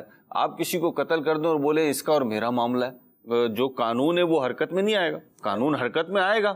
تو آپ کا اور رب کا تو معاملہ ہے، بے شک ہے، لیکن بہت سارے گناہ، بہت ساری نافرمانیاں، بہت سارے جرائم جو ہے متعدی ہوتے ہیں کہ جب وہ معاشرے کا ایک فرد کرتا ہے نا تو یقیناً اس ایک فرد نے کسی ایک فرد کے ساتھ ظلم کیا ہے، زیادتی کی ہے، اور یہ معاملہ اس کا اور اس دوسرے بندے کا ہے یا زیادہ سے زیادہ رب کا ہے. لیکن پرابلم یہ ہے کہ بعض جرائم ایسے ہیں کہ جو متعدی ہوتے ہیں معاشرے میں سرائیت کرنے لگتے ہیں، پھیلنے لگتے ہیں. زہر جو ہے نا سلمان بھائی، زہر تو زہر ہے، لیکن یوں سمجھ لیجئے آپ بریانی کی دیگ ہو، چاولوں کی دیگ ہو، اور اس کے سینٹر میں زہر کا پاؤڈر ڈال دیا جائے، صحیح، تو وہ زہر کا پاؤڈر جو ہے نا کنارے والے چاولوں کو جو بالکل سائیڈ میں لگے ہوئے ہیں دیگ کے کناروں سے، ان کو شاید متاثر نہ کرے. ٹھیک، لیکن یہی زہر اگر یخنی میں ڈال دیا جائے، یخنی میں ڈال دیا جائے، یا چاول جب بوائل ہو رہے ہیں، آپ کے رائس جب بوائل ہو رہے ہیں اس وقت لیکوڈ فارم پانی جو ہے اس میں یہی پاؤڈر ڈال دیا جائے تو اب ایک ایک دانے میں یہ سرائیت کر جائے گا.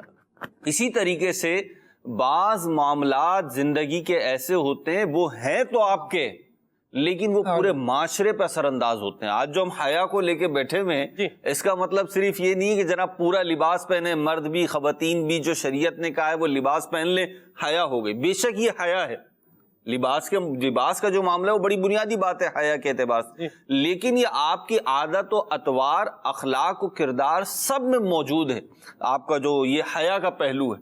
تو جب حیا بڑھتی ہے نا کسی فرد میں تو وہ معاشرے پہ اثر انداز ہوتی ہے، اور جب کسی شخص کے اندر بے حیائی بڑھتی ہے تو وہ بھی معاشرے پہ اثر انداز ہوتی ہے. اگر ہم آج سے 100 سال پہلے کی کیفیات کو دیکھیں تو وہاں پہ فرد ہی تو با حیا تھا، وہاں پہ فرد با حیا تھا، تو معاشرے میں حیا کا دور دورہ تھا، حیا کا غلبہ تھا. اور ایسا نہیں ہے کہ یہ حیا آ جائے گی تو آپ جو ہے وہ کانفیڈنس لیول لوز کر بیٹھے ہیں، آپ بولیں نہیں ہمارے اندر دیگر صلاحیتیں نہیں ہیں، ہم کامیابی کے جھنڈے نہیں، سب کچھ کر سکتے. با حیا انسان کیا کچھ نہیں کر سکتا، سب کچھ کر، بلکہ با حیا انسان شاید کامیابی کو، اچیومنٹس کو زیادہ خوبصورتی کے ساتھ جو ہے نا وہ لے سکتا ہے اور سٹرونگ ہوتا ہے. با حیا بندہ جو ہے نا وہ سٹرونگ ہوتا ہے. تو یہ آپ دیکھیں کہ معاشرے پہ کیا ایفیکٹ پڑ رہا ہے. آج ایک دکاندار نکلی اصلی کہہ کر نکلی چیز بیچ رہا ہے، شرم نہیں آ رہی اسے. ایک کسٹمر کہہ رہا ہے کہ جی فلاں جگہ اتنے کی مل رہی ہے، آپ اتنے کی دے رہے، جھوٹ بول رہا ہے، اسے شرم نہیں آ رہی. سلمان آپ دیکھیے چائے کی پتی میں جو ہے وہ لکڑی کا برادہ، مرچوں میں کچھ اور فلاں چیز میں کچھ اور، کالی مرچوں میں پپیتے کے بیج ملا رہا ہے. ایک مسلمان معاشرے میں رہنے والا فرد، اس کو شرم و حیا غیرت نہیں آ رہی. آپ دیکھیے آج ایک قانون توڑنے والا ہے، وہ دھڑلے سے قانون توڑ رہا ہے اور کہہ رہا جناب میرے پاس تو پیسہ ہے، میرے لیے کوئی پرابلم نہیں. اس کو شرم نہیں آ رہی ہے کرتے ہوئے. ایک شخص کے پاس منصب ہے، وہ اس نے لوگوں کی مطلب جسے کہنا چاہیے نا بالکل پیس دیا ہے لوگوں کو. میں بڑا مہذب لفظ استعمال کر رہا ہوں تو آپ سمجھیے میں کہنا کیا چاہ رہا ہوں. اور یقیناً یہ جو باتیں میں کر رہا ہوں کوئی ایسی نہیں ہے کہ اس کو سمجھنے کے لیے راکٹ سائنس چاہیے، ہر کوئی بھگت رہا ہے. درست فرمایا. اب اس کے پاس اختیارات ہیں، منصب ہے، وہ زیادتیاں کر رہا ہے لوگوں کے ساتھ. یہ کیا بے حیائی نہیں؟ بے حیائی.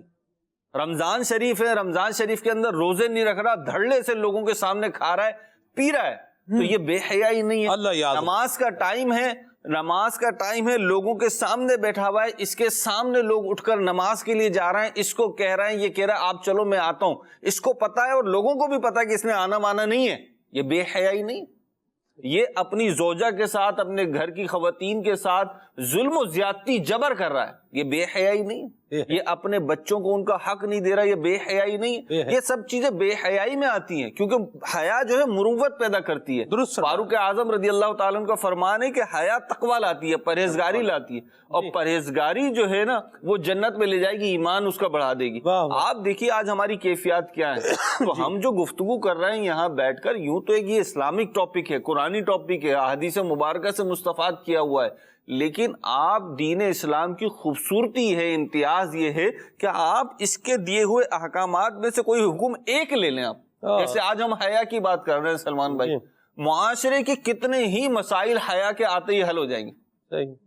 ایک شخص نے غلطی کری، جی آپ میں حیا ہے، مروت ہے، آپ اسے بے شک سمجھائیں گے، سرزنش کریں گے، لیکن کیونکہ آپ کے اندر حیا ہے تو آپ اسے رسوا نہیں کریں گے، واہ، اور آپ کا یہ سمجھانا شاید فائدہ دے جائے۔ کیا بات۔ اور جس نے غلطی کی ہے اس کے اندر حیا ہے تو وہ عزت دار آدمی ہے، با حیا آدمی ہے، غلطی ہو گئی ہے اس سے، اب وہ آپ سے معذرت کر لے گا، سلمان بھائی مجھ سے غلطی ہو گئی۔ یہ ہے ایک خوبصورتی حیا کی۔ آپ معاشرے کے اندر حیا کو لا کر تو دیکھیں، آپ نے دو چار چیزوں کے اندر اس کو بند کر دیا اور آپ سمجھتے ہیں بس یہ حیا ہے۔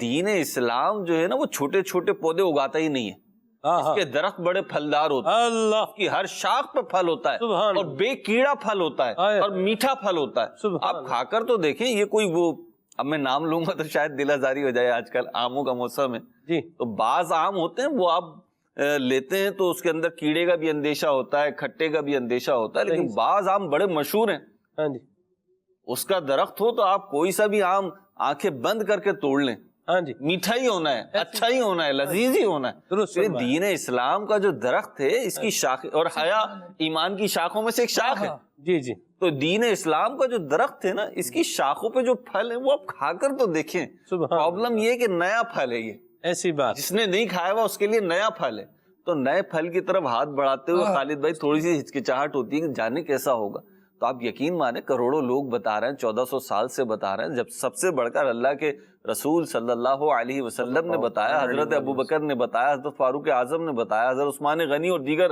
صحابہ اکرام و اہل بیت اطہار نے بتایا ہے، جن پر آپ کہتے ہو کہ ہم ان کے قدموں کی دھول، جن کے لیے آپ کہتے ہو ان پر ہماری جان فدا، ان کے کہنے سے ایک دفعہ یہ پھل کھا کر تو دیکھ لو، واہ واہ، جس نہ آئے تو پھر کہیں، مرحبا آئے تو پھر بولیں۔ کیا بات ہے مہروز بھائی، کیا خوبصورت بات کی آپ نے، اور کیا آم کو موضوع سے کنیکٹ کیا آپ نے، مرحبا، یہ بھی کمال ہے مہروز بھائی آپ کا، اللہ برکت عطا فرمائے۔ سلمان بھائی ہمارا کمال نہیں ہے، میں آپ کی جو بات ہے، اللہ آپ کو شاد آباد رکھے، آپ جو ہے اپریسیشن بھی دیتے ہیں، دل بھی بڑا کرتے ہیں، دل جوئی بھی کرتے ہیں، اللہ آپ کو شاد آباد رکھے، ایک مسلمان کو ایسا ہی ہونا چاہیے، لیکن بات یہ ہے کہ اس باغ کا ہر پھول ایسا ہے کہ اس سے گلدستہ تو بنائے، خوبصورت ہی بنے گا، کوئی نہیں بنائے، میں پیش کروں، وسیم بھائی پیش کریں، خالد بھائی پیش کریں، عدنان بھائی یا کوئی اور، خوبصورت ہی بات ہوگی، ہم دین اسلام کی بات کر رہے ہیں۔ کیا بات، کیا زبردست، ماشاءاللہ گفتگو فرمائی ہے مہروز بھائی نے، اللہ اور برکتیں عطا فرمائے۔ عبدالحبیب بھائی کا ایک ویڈیو پیکیج دکھا رہے ہیں ناظرین کو، پھر آگے چلتے ہیں۔ ہمارے گھر میں شادی ہو جائے تو پھر کون سی حیا، حیا کا تو جنازہ دھوم سے نکلتا ہے، مرد و عورت، لڑکے لڑکیاں مل کر ناچتے ہیں، گاتے ہیں، ڈول تماشے، اس وقت تو ایسا لگتا ہے پردہ اٹھ گیا ہے، کوئی لاک ڈاؤن تھا جو ختم ہو گیا ہے۔ نیک نمازی گھروں کے اندر سے بھی وہ کچھ نظر آ رہا ہوتا ہے، سننے کو ملتا ہے کہ عقل حیران ہو جاتی ہے، یہ سب کیا ہو رہا ہے؟ خدا را سوچئے، کیا یہ اسلام کی تعلیمات ہیں؟ کیا یہ نبی پاک علیہ الصلوۃ والسلام کا طریقہ زندگی ہے؟ کیا یہ اہل بیت اطہار کا انداز ہے؟ ہمیں کیا ہو جاتا ہے؟ شادی تو ایک مقدس بہت خوبصورت سنت ہے، اس کو ادا کرتے وقت تو اور اللہ کو راضی کرنے والے کام کرنے چاہیے تھے نا۔ مجھے بتائیے دنیا کا کیا دستور ہے؟ کوئی شخص آپ کو تحفہ دے، کیا آپ اسے تحفہ لیتے ہی ناراض کرنے والے کام کرتے ہیں؟ کتنی بڑی نعمت ہے شادی، پوچھو ان والدین سے جن کے بچوں کی شادیاں نہیں ہو رہی، ان نوجوان لڑکے لڑکیوں سے پوچھے جو انتظار میں شادیوں کے نہیں ہو رہی، اور آپ کے یہاں شادی ہو رہی ہے تو ہونا کیا چاہیے تھا؟ اللہ کا شکر ادا کیا جاتا، صدقہ خیرات کیا جاتا، خوب جناب غریبوں کی مدد کی جاتی اور سنت کے مطابق یہ سارے کام کیے جاتے، اور یہ دعائیں کی جاتی کہ اللہ تیری مہربانی، تو نے ہمیں یہ خوشی کے دن دکھائے، مالک یہ خوشی کو دوام عطا کرنا، یہ برکت دینا ہمیں، کہ یہ خوشی چلی نہ جائے، زوال نعمت نہ ہو جائے۔ مگر عجیب قوم ہے کہ رب نعمت دیتا ہے اور اسی کے ناراض کرنے والے سارے کام ہوتے ہیں۔ یعنی ایک شادی ہوتی ہے اور ایسا لگتا ہے گناہوں کا ایک مکسچر ہوتا ہے، مجموعہ ہوتا ہے، معاذ اللہ، شراب، ناچ گانے، ڈھول تماشے، اب تو ایسے ایسے تہوار، ایسے ایسے ایونٹس بننے لگ گئے۔ مجھے کسی نے بتایا کہ فلاں کی شادی میں ہولی نائٹ منائی گئی۔ اللہ اکبر، یہ مسلمانوں کی شادی تھی؟ مجھے بتائیے نا، دکھاوا، آتش بازی، یعنی وہ سب کچھ ہوتا ہے جس سے رب ناراض ہو. پھر ہم کہتے ہیں کہ بچی کی شادی کے بعد بچی گھر پہ خوش نہیں ہے. میں نے اپنے بیٹے کی شادی دھوم دھام سے کی، اس کے یہاں اولاد ہی نہیں ہے، تھوڑے عرصے بعد گھر ان کا ٹوٹ گیا. ارے جناب، آپ نے اللہ کو ناراض کرنے والا کون سا کام تھا جو نہیں کیا؟ یہ نہ کریں ناظرین. یہ شیطان ہمیں نہ جانے ایسا لگتا ہے کان سے پکڑ کر لے کر گھومنا شروع ہو جاتا ہے اور ہم اس کے پیچھے پیچھے چل پڑتے ہیں. اسلام حیا کا درس دیتا ہے، شرم کا درس دیتا ہے. اللہ اکبر. ہماری شریعت ہمیں کیا کہتی ہے ذرا سنیے گا. میں قرآن پاک کی ایک آیت، اس کا ترجمہ اور اس کے تحت سیدی اعلیٰ حضرت کیا فرماتے ہیں، قرآن کا پیغام آپ کو دینا چاہتا ہوں. میری بہنیں، میری مائیں، اگر میرے بھائی مجھے سن رہے ہیں، ہو سکتا ہے ان باتوں پر بھی شیطان کان میں کہہ رہا ہو یار مولانا صاحب کون سے زمانے کی بات کر رہے ہیں، یہ اسلام میں کوئی ضروری نہیں ہے.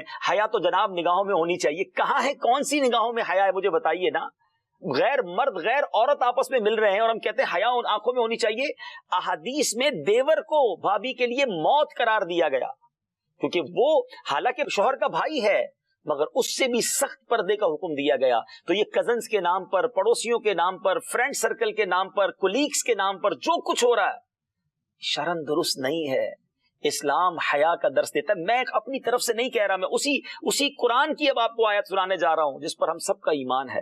اللہ کریم قرآن مجید میں 18 پارہ سورہ نور کی آیت نمبر 30 اور 31 میں کیا ارشاد فرماتا ہے، ذرا غور سے سنیے گا.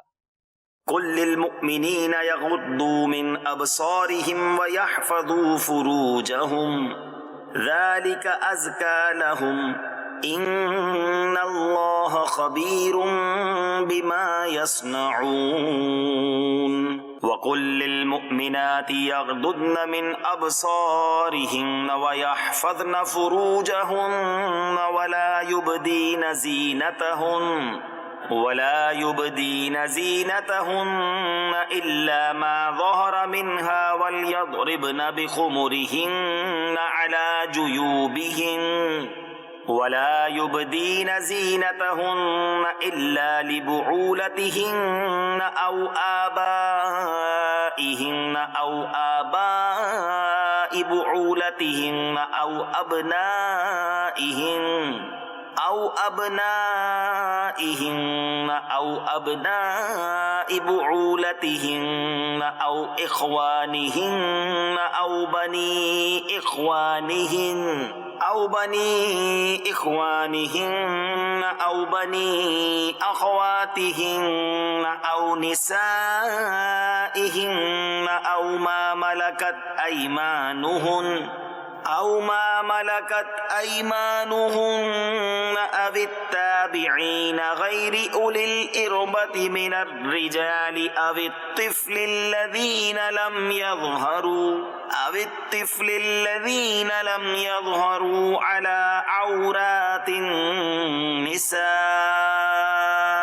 ولا يضربن بأرجلهن ليعلم ما يخفين من زينتهن وتوبوا إلى الله جميعا أيها المؤمنون لعلكم تفلحون. مسلمان مردوں کو حکم دو اپنی نگاہیں کچھ نیچی رکھیں اور اپنی شرم گاہوں کی حفاظت کریں، یہ ان کے لیے بہت ستھرا ہے. بے شک اللہ کو ان کے کاموں کی خبر ہے. اور مسلمان عورتوں کو حکم دو کہ اپنی نگاہیں کچھ نیچی رکھیں اور اپنی پارسائی کی حفاظت کریں اور اپنا بناؤ نہ دکھائیں مگر جتنا خود ہی ظاہر ہے، اور دوپٹے اپنے گریبانوں پر ڈالے رہیں اور اپنا سنگار ظاہر نہ کریں مگر اپنے شوہروں پر یا اپنے باپ یا شوہروں کے باپ یا اپنے بیٹے یا شوہروں کے بیٹے یا اپنے بھائی یا اپنے بھتیجے یا اپنے بھانجے یا اپنے دین کی عورتیں یا اپنی کنیزیں جو اپنے ہاتھ کی ملک ہوں یا نوکر بشرطے کے شہوت والے مرد نہ ہوں یا وہ بچے جنہیں عورتوں کی شرم کی چیزوں کی خبر نہیں. اور زمین پر پاؤں زور سے نہ رکھیں کہ جانا جائے ان کا چھپا ہوا سنگار. اور اللہ کی طرف توبہ کرو اے مسلمانوں سب کے سب اس امید پر کہ تم فلاح پاؤ. ناظرین سنا آپ نے قرآن کا پیغام کیا ہے، حیا کا درس قرآن دیتا ہے. سیدی اعلیٰ حضرت امام اہل سنت لکھتے ہیں کہ لڑکیوں کو سورہ یوسف کی تفسیر مت پڑھاؤ، بلکہ انہیں سورہ نور کی تفسیر پڑھاؤ کہ سورہ یوسف میں ایک نسوانی یعنی عورت کے مکر کا ذکر ہے کہ نازک شیشیاں ذرا سی ٹھیس سے ٹوٹ جائیں گی. قرآن پاک کی سورت کی تفسیر کے بارے میں احتیاطاً فرمایا جا رہا ہے کہ وہ نہ پڑھایا جائے کہ عورتیں نازک شیشیاں ہیں. مگر قرآن پاک کی احتیاط اپنی جگہ جناب. یہاں تو ناول، سوشل میڈیا اور جناب آپس میں کانٹیکٹ گروپ، کیا کچھ نہیں ہو رہا ہے. جتنا کہیں اتنا کم ہے. خدا را حیا اپنائیے. اللہ نصیب فرمائے اور بے حیائی والے کاموں سے بھی بچائے. عبدالحبیب بھائی نے ماشاءاللہ اچھا عنوان لے کر کے قرآن کریم کی آیات کی روشنی میں اچھی گفتگو فرمائے. اللہ ہمیں عمل کی سعادت نصیب فرمائے. با حیا لمیٹڈ، با حیا جو ہے نا یہ بھی نہیں بننا. یہ بھی جو ہے نا وہ پرائیویٹ لمیٹڈ کمپنی ہوتی ہے، آدمی تو نہیں ہوتا. خالد بھائی ٹھیک، آج کل آدمی کے بارے میں نہیں سنا کہ بھئی یہ پرائیویٹ لمیٹڈ ہے. اس کو تو سوشل بنایا جاتا ہے. جی اس کو سوشل بنایا جاتا ہے، بننے کی ترغیب دی جاتی ہے. جی بالکل، کہ لوگوں کے ساتھ ایک حسن معاشرت رکھے. آپ نے دان میں کبھی سنا ہے کسی انسان کے بارے میں کہ یہ پرائیویٹ لمیٹڈ ہے؟ کیا فرماتے ہیں جی؟ کچھ تو فرمایا عدنان بھائی. پرائیویٹ لمیٹڈ جی آپ نے جو بات کی نا وہ کچھ ذہن میں آیا ایک دم سے، لیکن اچھا پرائیویٹ لمیٹڈ، پرائیویٹ لمیٹڈ بندہ ہی ہوتا ہے نا. یہ بندہ تو نہیں ہوتا نا، یا بندہ ہوتا ہے؟ بندہ نہیں ہوتا، کمپنی ہی ہوتی، ظاہر سی بات ہے. نہیں ویسے من وجہین دیکھیں تو پرائیویٹ لمیٹڈ ہوتا ہے بندہ. لمیٹڈ تو یوں ہوتا ہے کہ ہر فرد ایک ہی ہے بس، دوسرا اس کا کوئی ایڈیشن نہیں ہے. دیکھیں میں ایک وہ مزاح کے طور پہ مہروز بھائی آپ کی اس گفتگو کو کوئی فلسفیانہ بندہ ہی جو ہے وہ سمجھ سکتا ہے، جیسا فلسفی ہی سمجھ سکتا ہے. میں واپس تو نہیں آپ واپس نہ لیں، غلط تو آپ نے اپنی جگہ پر نہیں کہا. اللہ آپ کو برکتیں عطا فرمائے. تو بہرحال میں جس عنوان پر، جس پوائنٹ پر میں گفتگو کر رہا تھا وہ یہ تھا کہ پرائیویٹ لمیٹڈ یہ نہیں کہ بھئی ادھر ہم مسلمان ہیں، ادھر ہم عاشق رسول ہیں، اور ادھر جب گئے ہیں تو وہاں جا کے کچھ اور ہو گئے ہیں. تو موبائل اپلیکیشن تو ہے نہیں، یہ کھولو گے تو یہ نکلے گا، وہ کھولو گے تو وہ نکلے گا، وہ کھولو گے تو وہ نکلے گا. سافٹ ویئر جو ہوتا ہے نا موبائل کا بھی، وہ اینڈرائڈ ہے تو پھر اینڈرائڈ ہی ہے. ایک وقت میں کیا ہے مہروز بھائی؟ ایک ہی ہے.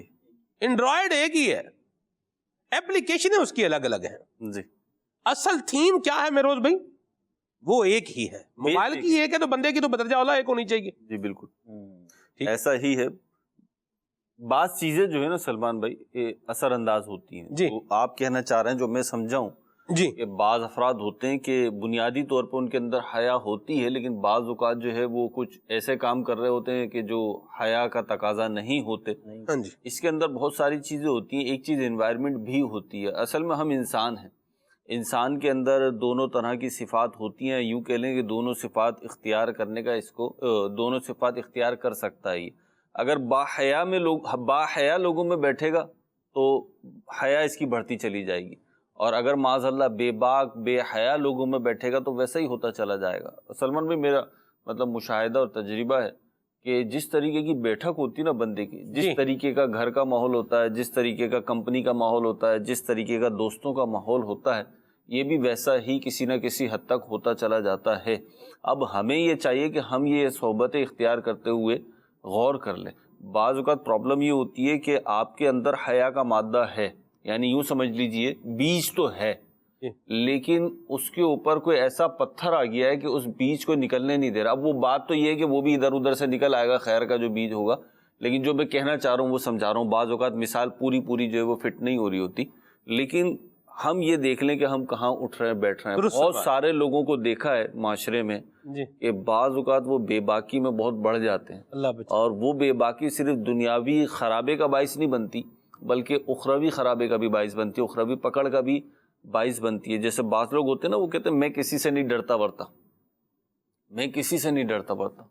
تو پہلے ایسا لگتا تھا لڑکپن میں یہ جملہ بڑا زبردست ہے، بندے کو ایسا ہونا چاہیے بولے میں کسی سے نہیں ڈرتا ورتا. لیکن حقیقت یہ ہے کہ انسان ہونے کی حیثیت میں، مسلمان ہونے کی حیثیت میں ہمیں اپنی باؤنڈری میں رہتے ہوئے بہادری اختیار کرنی چاہیے، اور اپنی باؤنڈری میں رہتے ہوئے ہمیں اس پہ غور کر لینا چاہیے کہ یہ جملہ کہ میں کسی سے نہیں ڈرتا ورتا کہیں ہمیں بے باکی اور بے باکی کے نتیجے میں دنیا و آخرت کی خواری کی طرف نہ لے جائیں. درست فرمایا. کال شامل کرتے ہیں ناظرین کے میراث بھائی. جی آگے بڑھتے ہیں. جی سلمان بھائی کچھ اس طرح کے مدنی پھول عنایت فرما دیجئے کہ ہمیں کچھ فکر آخرت حاصل ہو اور شرم و حیا کی طرف ہماری توجہ بڑھے.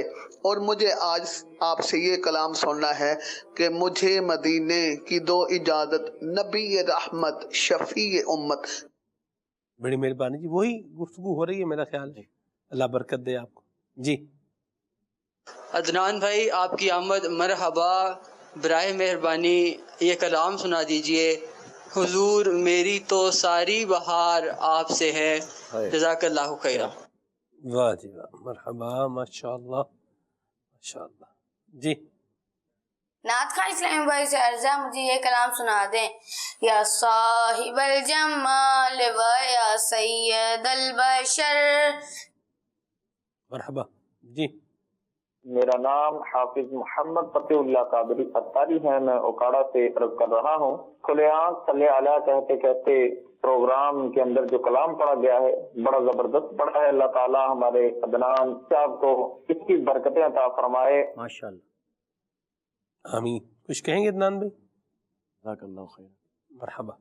جی استاد بھائی کی آواز میں درود تاج سنوا دیجیے. جزاکم اللہ خیر. آئیے سنیے جی.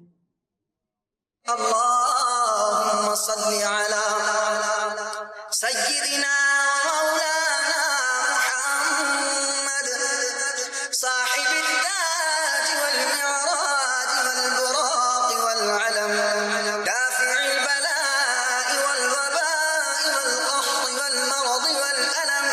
اسمه مكتوب مرفوع مشفوع منقوش في اللوح والقلم.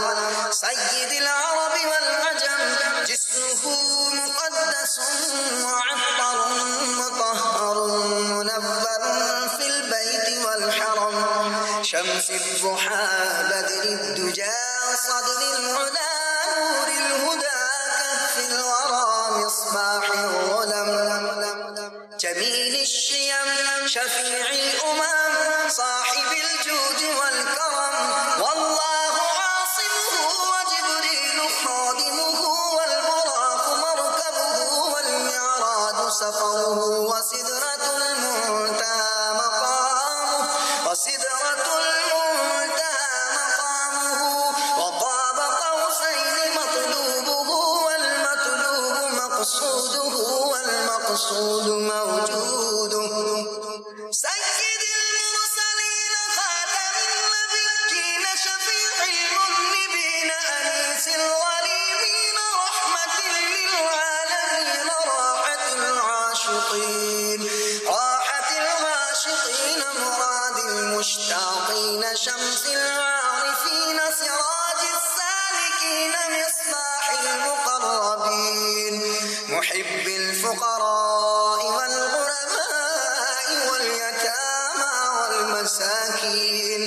سيد الثقلين نبي الحرمين إمام القبلتين وسيلتنا في الدارين.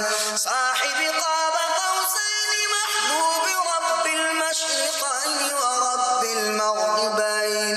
جد الحسن والحسين مولانا ومولى الثقلين أبي القاسم محمد بن عبد الله نور من نور الله نور من نور الله نور من نور الله. يا أيها المشتاقون بنور جماله صلوا عليه وآله. مدینہ. ماشاء اللہ. کچھ مزید کال شامل کرتے. مجھے ناظران اسلامی بھائی سے عرض ہے مجھے یہ والا کلام سنا دے. ان کا منگتا ہوں جو منگتا نہیں ہونے دیتے. بڑی مہربانی جی. اور منگتے خالی ہاتھ نہ لوٹے کتنی ملی خیرات نہ پوچھو.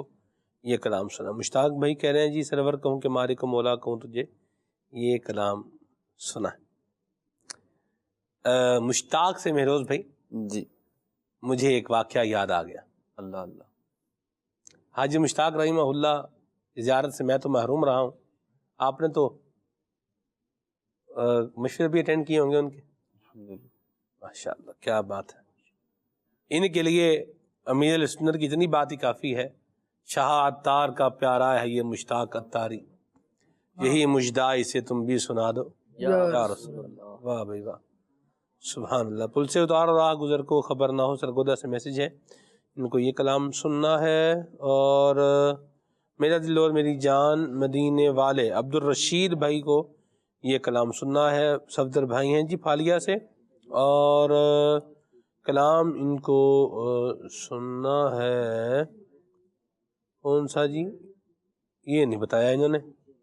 مدینہ یاد آیا ہے, بڑی مہربانی, بہت شکریہ. آگے ہیں جی گجرانوالہ سے میسج ہے. میرا بھانجا 17 ماہ کا ہے. اشفاق بھائی کی منقبت عطار بہت شوق سے سنتا ہے, وہ بھی سنا دیجئے. میرے دل کی پکار عطار عطار. اچھا یہ والا. آگے چلتے ہیں جی عدنان بھائی کی طرف اور کچھ کلام سنتے ہیں, پھر آپ کو منقبت بھی سناتے ہیں انشاءاللہ. جی عدنان بھائی.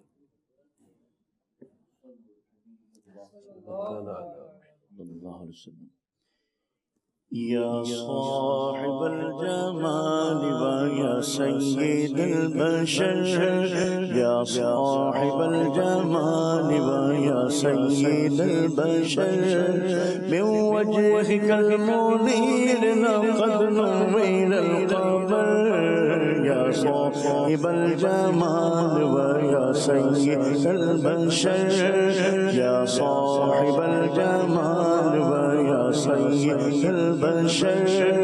تعریف جو میں کرتا ہوں خیر الانام کی, عزت بلند ہوتی ہے میرے کلام کی.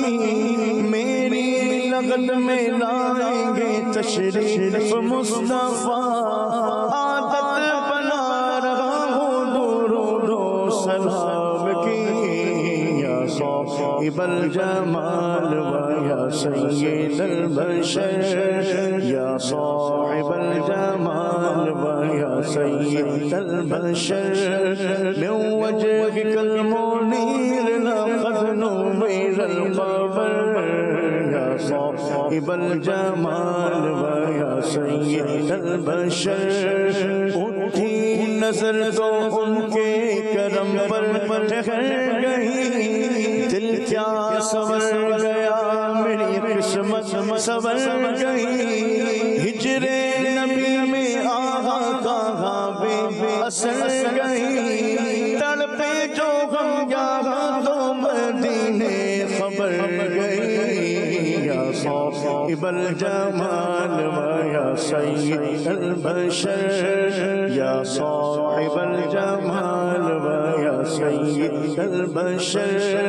اے جذبے عشق تو نے بڑا مرتبہ دیا, ہم کو درے رسول کا مگتا بنا دیا. ان کی نوازشوں کا میں کیسے کروں بیان, خیرات لینے آئے تھے سلطان بنا دیا.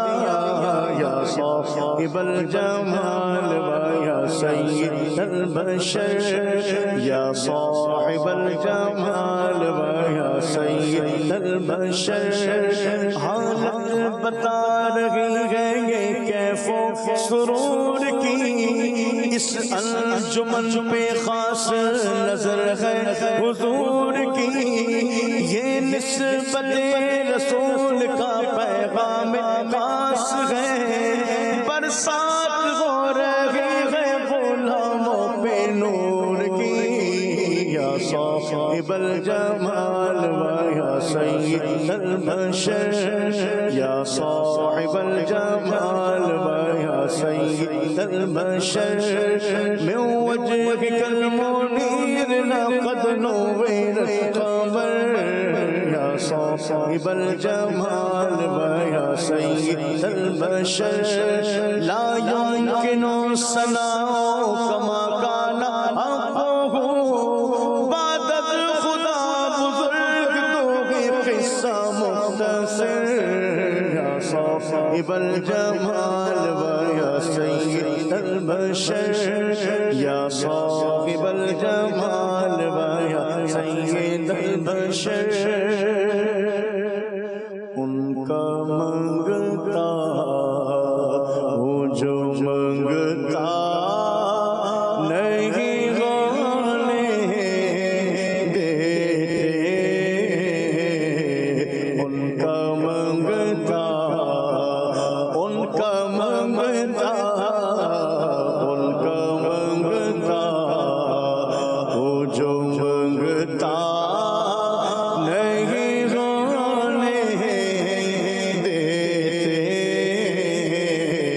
میرے آقا مجھے رسوا نہیں ہونے دیتے میرے آقا مجھے رسوا نہیں ہونے دیتے ان کا منگتا بات کرتا ہوں تو آتی ہے مہکتے باقی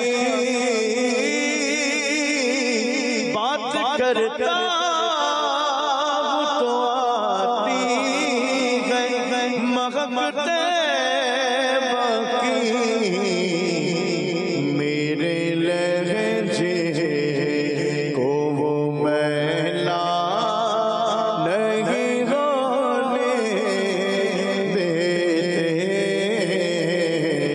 ان کا منگتا ان کا منگتا ان کا منگتا وہ جو منگتا نہیں ہونے دیتے ان کا منگتا مجھے مدینے کی دو اجازت مجھے مدینے کی دو اجازت مجھے مدینے کی دو اجازت نبی رحمت شفیع امت پلا بلوا کے جام الفت پلا بلوا کے جام الفت نبی رحمت شفیع امت مجھے مدینے کی دو اجازت حسین ابن علی کا صدقہ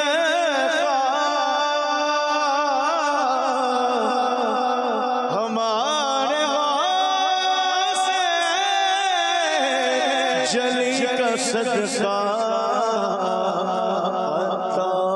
مدینے میں ہو شہادت عطا مدینے میں ہو شہادت عطا مدینے میں ہو شہادت نبی رحمت شفیع امت مجھے مدینے کی دو اجازت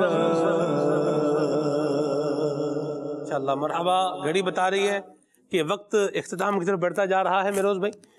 ناظرین کی فرمائش پر ایک اشفاق بھائی کے کلام کے چند اشعار آئیے سنائے دیتے ہیں. جی.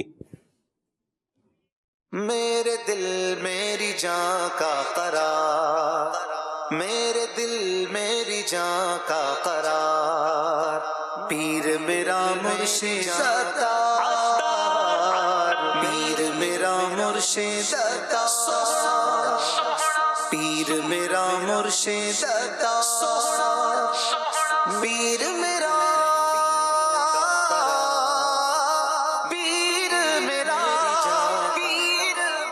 میرا عطار ہے پیارا عطار ہے پیر عطار ہے میرا عطار ہے پیارا عطار ہے پیر عطار ہے الفت مصطفیٰ سے جو سرشار ہے پیر عطار ہے جبی حق کا شاہکار ہے پیر عطار ہے چاند جیسا ہنسی جس کا رخسار ہے پیر عطار ہے چاند جیسا ہنسی جس کا رخسار ہے پیر عطار ہے دل کش و دل نشی جس کی گفتار ہے پیر عطار ہے دل کش و دل نشی جس کی گفتار ہے پیر عطار ہے میرا محبوب